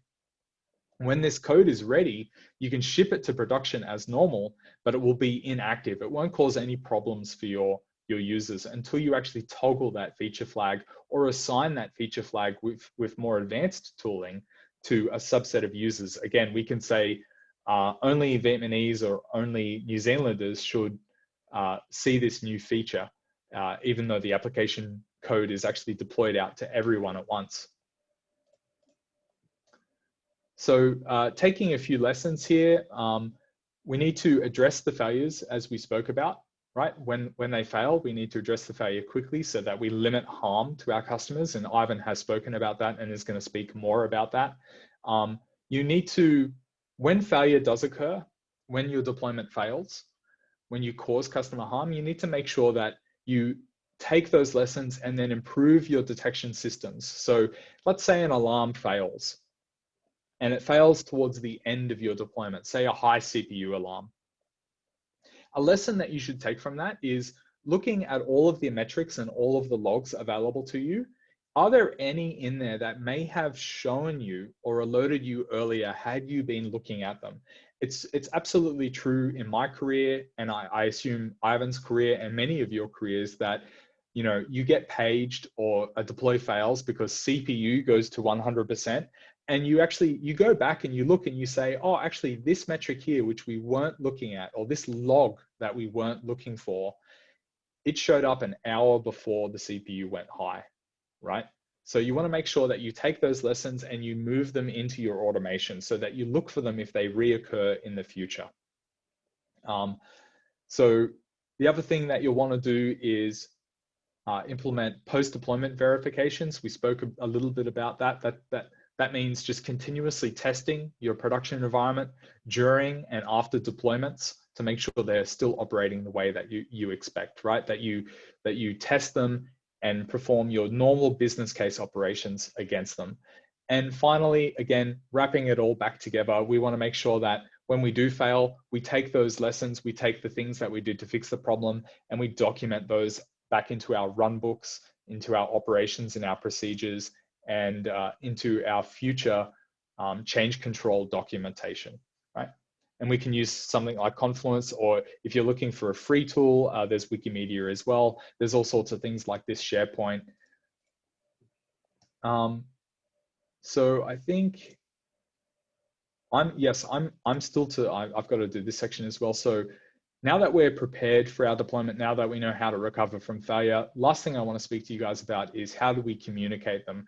There's just a few key points here. I think most of us know how to communicate deployments, but I want to cover some things that are important. And from my playbook, Ivan's playbook, and our playbook here at Atlassian, it's that if the change is really especially large, then we take the time to speak to our privacy, product marketing, and legal teams. So if we're changing a really major component of the product, or we're changing the way that encryption works in the product, something that might be important to user privacy, then we make sure that we speak to teams outside of our own, not just necessarily the team that sits next to us or the rest of the platform organization, but also to the business operations side of things. Now, we use Jira in a really cool way. I think it's really cool. I didn't set this up. A colleague at our office did, but what we have is we create Jira tickets when we're about to change something which could cause a major functionality change for other service teams in our organization. And we actually assign these tickets to them and say, you must acknowledge this ticket and acknowledge that we're about to do this deployment and we're about to change this software version in a way that could potentially interrupt your workflow or change the behavior or your dependencies or the way that your service interacts with us. We call it a breaking change ticket. Only once all of them are acknowledged are we able to then proceed with the deployment, right? You probably do a version of this. You probably reach out to your customers and you say, hey, we're going to do a change. It's going to change things in a breaking way, not necessarily a bad way, but it's going to change a behavior that they maybe depend on, and they need to update their own systems to accommodate. And you won't move ahead with the deployment until they acknowledge that. And the reason we use Jira here is just so that we don't need to continuously send emails. The Jira ticket just reminds people automatically. We also create a Slack room, which we call a war room. And we include internal comms in there, and we make sure to add anyone who's interested in the deployment if it's particularly large. This is not for all deploys. Finally, we might prepare a single-click rollback pull request. So if we have a pipeline that isn't remembering releases, or we have changes that aren't immediately backwards compatible, or we might need to do something to a database that's not backwards compatible, then we'll also have a Git branch of the source code that, if merged, will actually have the code needed to undo those database changes, right? Or undo those changes in a way that is kind of forward compatible, but returns us to the old functionality. You want to make sure that you take care of internal and external comms. Hopefully many of you are already familiar with this. That means writing, That means writing blog posts. It means notifying your users on things like Twitter and Facebook of upcoming changes. Finally, we also have a product that we use when we're doing deployments. This is actually it's almost purpose built for everything that we've spoken about here tonight. It's called Status Page. Big customers use it, like Zoom, GitHub uses it, Twitter uses it. What you can do here is call out when you're about to perform maintenance, and you can actually have subscribers that will get updated automatically, saving you having to send out emails, right? It's kind of like that Jira option that I spoke about earlier. But the really cool thing about this is it presents a page which allows you to give minute-by-minute automated or manual updates about how your deployment is proceeding. So I think now at this point, I hand over to Ivan. Thank you very much for listening. Wow, thanks, Ben. That's a lot of information to unpack there. And I've been seeing the questions flow through, and I can't wait to get to some of them. But, some really good bits and pieces there, especially on communication, which is super important, like we mentioned at the very beginning. It's super important to keep customers up to date and it's super important to keep stakeholders up to date with everything that's going on.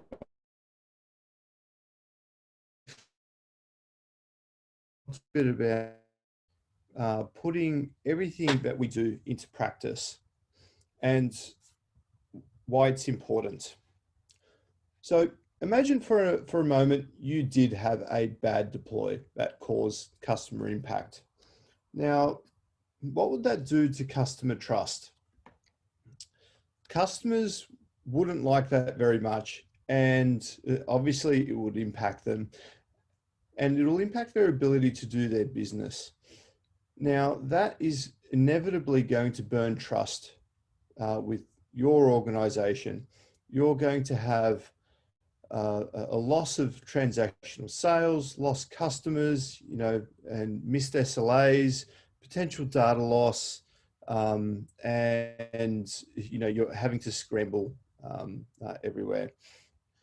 Now, part of a thing here is, you know, if you're ever doing a deployment that you think is a little bit risky, but you know, you think, oh, let's just give it a crack, as we say here in Australia, give it a go. That's actually relying on faith and hope.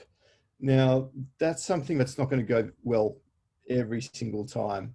You might go well most of the time, but the few times that it does go wrong for you, it'll really bite you and your customers in the bum.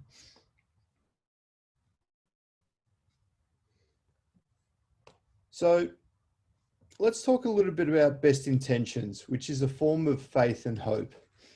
Now, have a think to yourself, have you ever deployed a change that has caused some sort of negative impact? I know I have. Now, how many times have you said to yourself, I'll do better next time? I don't think I have enough fingers or toes to count that. Now, have you caused impact again after you've said, I'll do better next time? Now, did actually saying you'll do better change the outcome? Probably not. Now, it's not all doom and gloom. There is another way.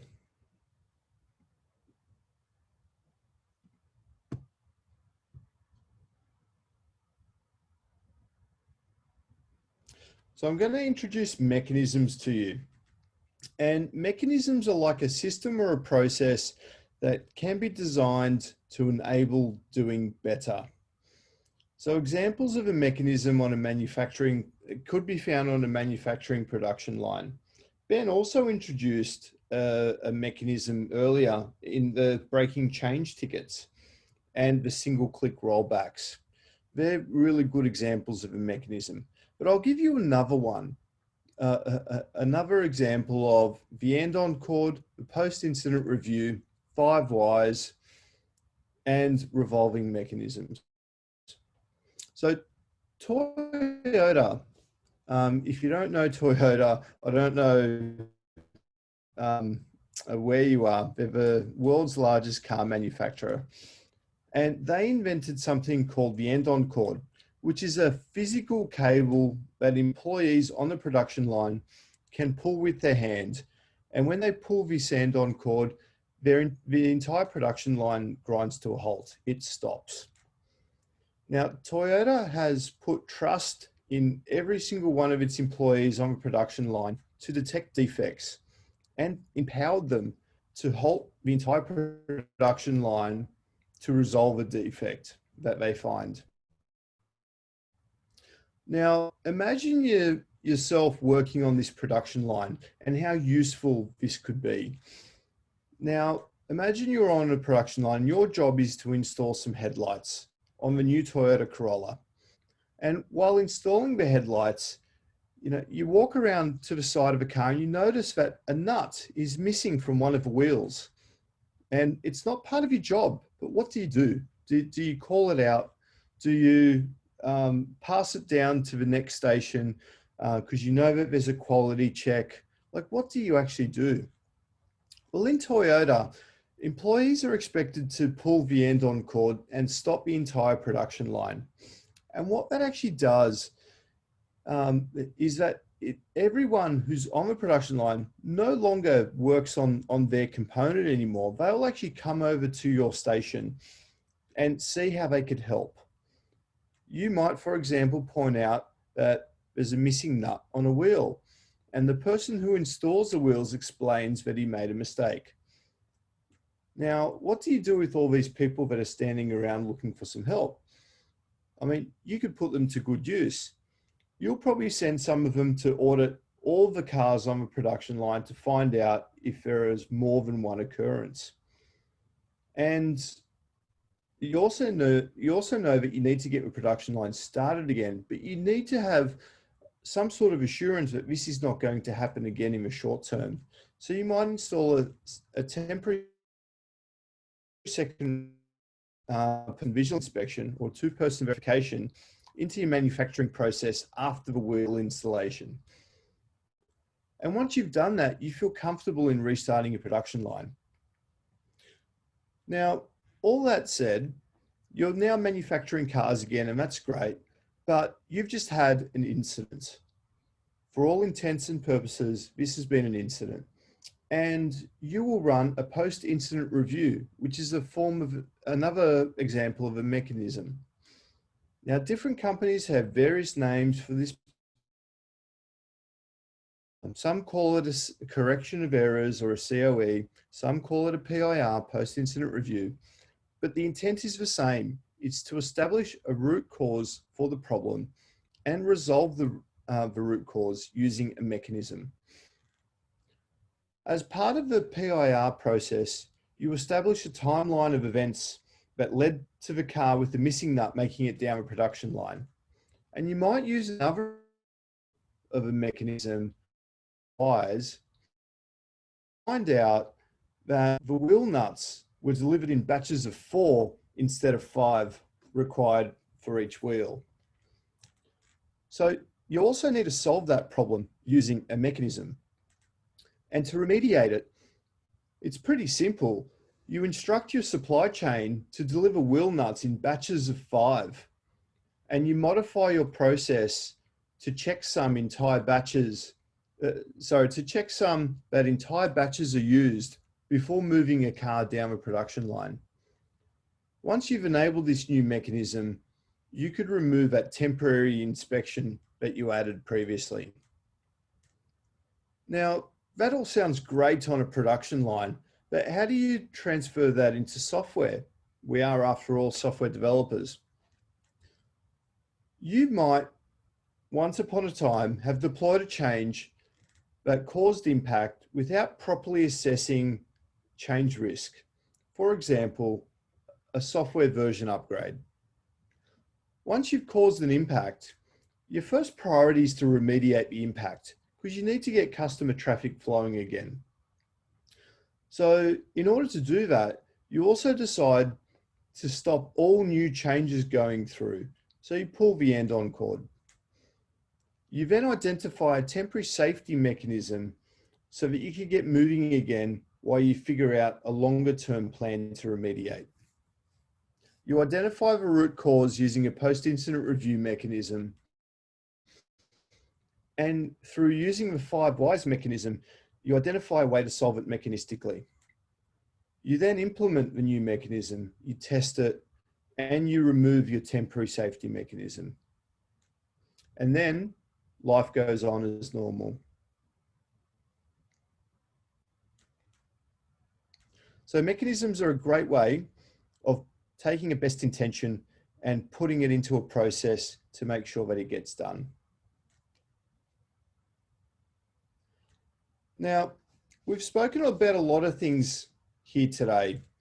We've spoken about the importance of identifying your organization's change culture, the considerations you need to make for customers, and the time, cost, quality variable of changes.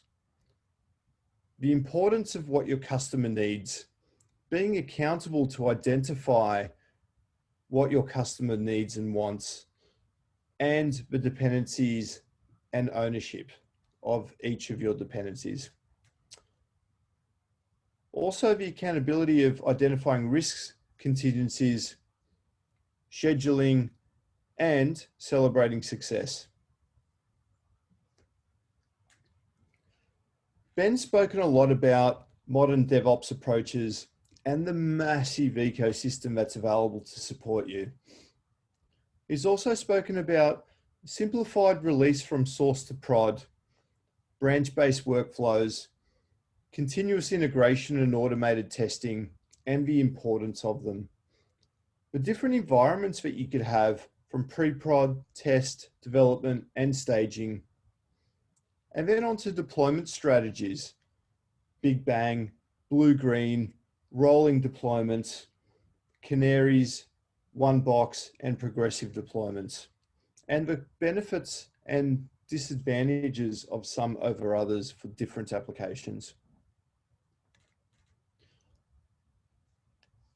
We've also spoken about monitoring success and failure, deployment logging, outside-in testing to make sure that your application is working in areas that you need it working.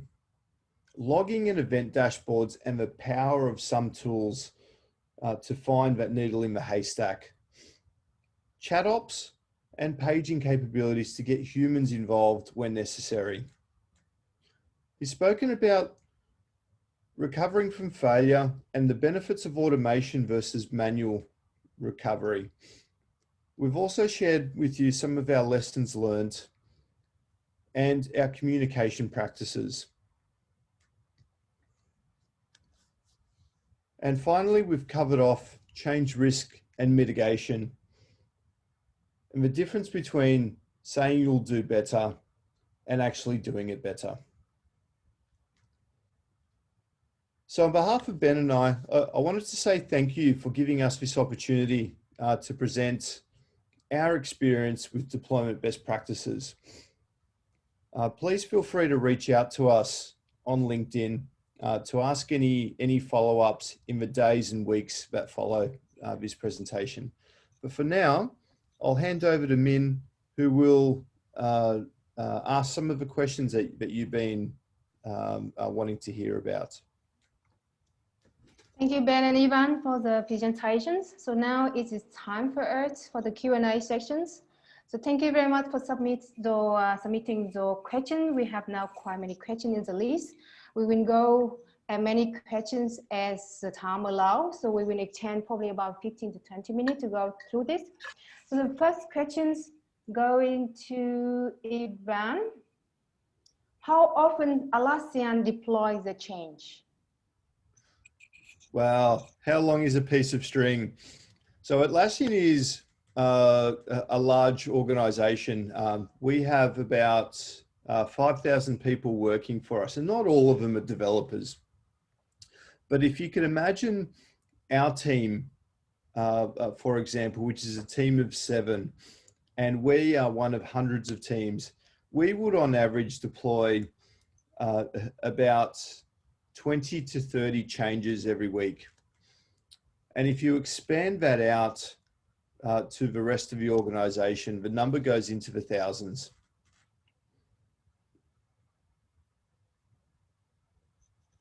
Thank you, Ivan. The next question is going to Ben. Could you share which metric you guys use at Atlassian during the metric monitoring in pre-production environment? Yeah, I mean, this one really depends on your application, right? You can always cover off the really simple ones, and it really depends on like what your software is. Are you deploying your software on a serverless instance? Are you deploying your software on Kubernetes? Are you deploying your software onto EC2 or your own servers, right? Obviously, the things that you might want to monitor are like CPU and memory, your disk usage. They're pretty standard. They have been for 20 years. But other things that we might want to monitor, because Ivan and me are from the edge services, the load balancing and network team, is request rate, request success rate, failure rate. So we track whether or not a request succeeds with a 200 or fails with a 500 status code under HTTP. And digging down into the internals of the operating system, we might be monitoring the health of TCP transactions, looking at the SYN backlog, the TCP accept backlog, to tell whether or not our application is accepting connections quick enough and processing them quick enough. And we'll also want to be tracking not just the rate of transactions, but also the number of established connections and how long those connections are taking over time. And finally, the last thing I'll say is a really, really important thing to do, no matter what metrics you're tracking, is to make sure that if you are putting them in Grafana or your metrics tool, you break them down by median, mean, look at the 70th percentile, the 80th percentile, the 90th percentile, 99th percentile, because surprisingly not, most users will actually feel a problem at the 1st percentile. So if you have an error that occurs every 100 times, users are really going to feel that. So you need to be making sure that you're not just looking at what the average experience is in your metrics. Thank you, Ben. The next question from audience going to Ivan. Which factor would we consider if we want to change our current CI/CD tools? It's a great question, and it's very open-ended. So I would honestly start with, what problems are you experiencing with your current tool sets? Like, what is driving the change? Is it a usability problem, or is it a capability problem that you're trying to address? Are you trying to address speed or performance or security? If you look at the outcome that you're trying to achieve, and then you could start looking at all the different tools that are available to you and the capabilities of those tools. And once you assess the capabilities of the tools and the ones that sound the most promising to you, you could then start assessing how you're actually going to migrate over to them and what's required to do so. And that will start driving a lot of decisions that you'll need to make on, is it really worth it? Or are you making a change for the sake of making a change? Thank you, Ivan. So next question is going to Ben from the audience. I am looking for CI/CD for database and also for no downtime deployment with database change. Did Atlassian implement this, and can you help with this solution or with a tool for this? Yeah, wow, this is actually a super hard problem across the industry. There's no easy answer here. I mean, you can try and use some managed solutions like RDS from AWS and other managed solutions where they've worked out how to do those upgrades, but even many of those will still say, no, you have to take mandatory major version upgrade or minor version times. All I can say is try to look at what database you are using, check what features it has available. Can it provide read replicas? Can it provide shadow copy, shadow databases? Can you do things where you can temporarily put a hold on the database that you upgrade, cache the incoming changes, and then replay them once you finish the upgrade, and then kill the other one that you had running? Make sure, there are many different things you can do. I'm not an expert in databases, unfortunately, but definitely consult the documentation, consult experts, and it really depends on what your database is. There's hundreds of them. Thank you, Ben. So this one for Ivan from the audience. Do we need to develop automation tests? Well, that really depends on how much you like waking up at night. I mean, if you really love waking up in the middle of the night and getting paged after you do a bad deploy, maybe you don't need to develop automation tests. But if you want to get real-time feedback on the success and or failure of your change, I'd highly encourage you to start thinking about how you could develop test cases that are automated at the time of deploy. And then also having the metrics and the tools and the systems that you could reach out to through APIs to test for any impact that may have occurred outside of your tests. Like all the things that Ben has spoken about, it's really important to have an entire ecosystem of tests available and metrics available to you that you could call on to find out if your if your deployment has been successful or not. Thank you, Ivan. The next one to Ben. For the database deployments, can you share a plan how we roll back if there is a big issues after the roll out to the world, when we suffer downtime, and how to prevent data loss?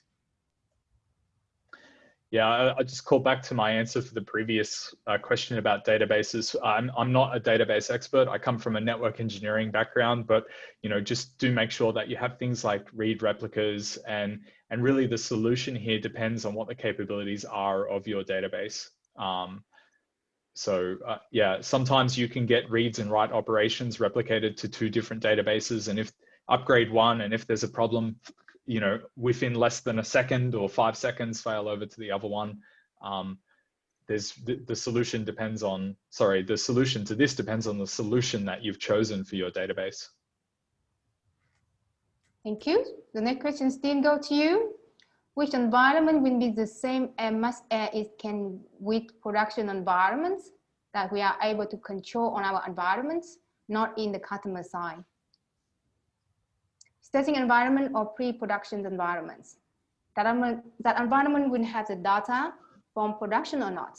If not, should we spend time to build the data at the productions? Yeah, this one is a super hard problem for everyone in the industry, and I feel the pain of the person who asked this question. Like, creating real input that looks like a user is really hard. I spoke about that a little bit with those fuzz tests. Sometimes it is necessary to actually just have a full copy of your customer environment or your customer configuration to run your application tests against and in your deployment environment. So it's super hard. There are, if you're running a web application, there are some really cool features now available with things like Envoy, which allow you to shadow requests. So anytime a user makes a request, you can actually duplicate it and send it to the real environment, and then send a copy of it to your pre-production environment. So I would suggest that person check out that, but there's no easy solution here. You can capture requests from users, you can capture data from users and then anonymize it, remove all identifying information, but it's super hard. There's no easy solution here, but do check out shadowing, and that could be helpful. Yeah, we all agree that it's very hard. So this question also go to you before I come back to Ivan. What are the difference in deployment between software based on Microsoft service architecture and traditional softwares? Oh boy, I mean, we could have another 2.5-hour presentation on this one alone, couldn't we, Ivan?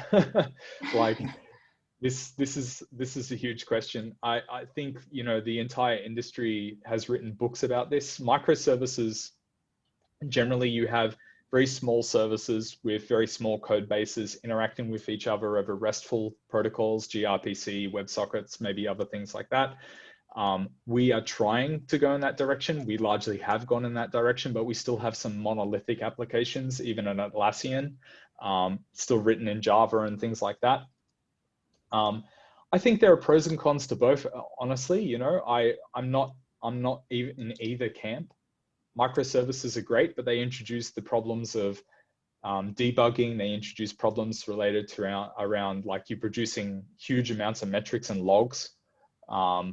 So this really deserves its own presentation, probably.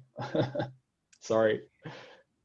Thank you, Ben. Ivan, this question is for you from the audience. How do we make sure when moving from blue to green deployment that we will lose any incoming requests receiving in higher rate? Yeah, it's really important in the way that you configure your blue-green deployments to identify the options that are available to you. Ben spoke a little bit about migrating DNS resolvers around, and there's also capabilities of load balancers to move your environments between blue and green, or green to blue. Now, if you are using load balancers, one of the really cool things that you can do is drain stop all of your connections. So what that means, and Ben showed a signal effects graph that we had earlier, what that actually means is that connections will still continue to remain open for as long as the client has them open in your blue environment, but any new connection will get raised to your green environment. And at some point, when all your blue connections get closed out, you could shut that environment down. And in that way, you could be sure you're not losing any requests, because they're always going to either your blue or your green environment. Thank you, Ivan. So the last questions I would like to address here, because we have not so much time, is going to Ben. In blue or green scenario, in how much time usually the complete switch happen if everything is fine?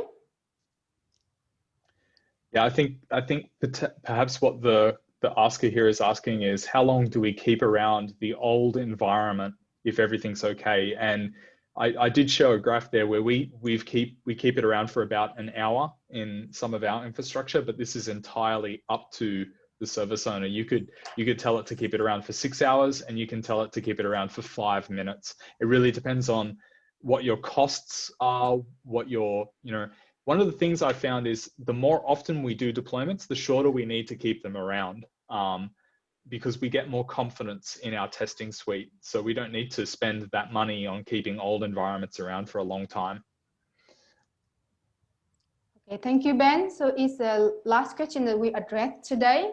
So our time today is up. So there's still many questions in the list. However, we have a limited of the time.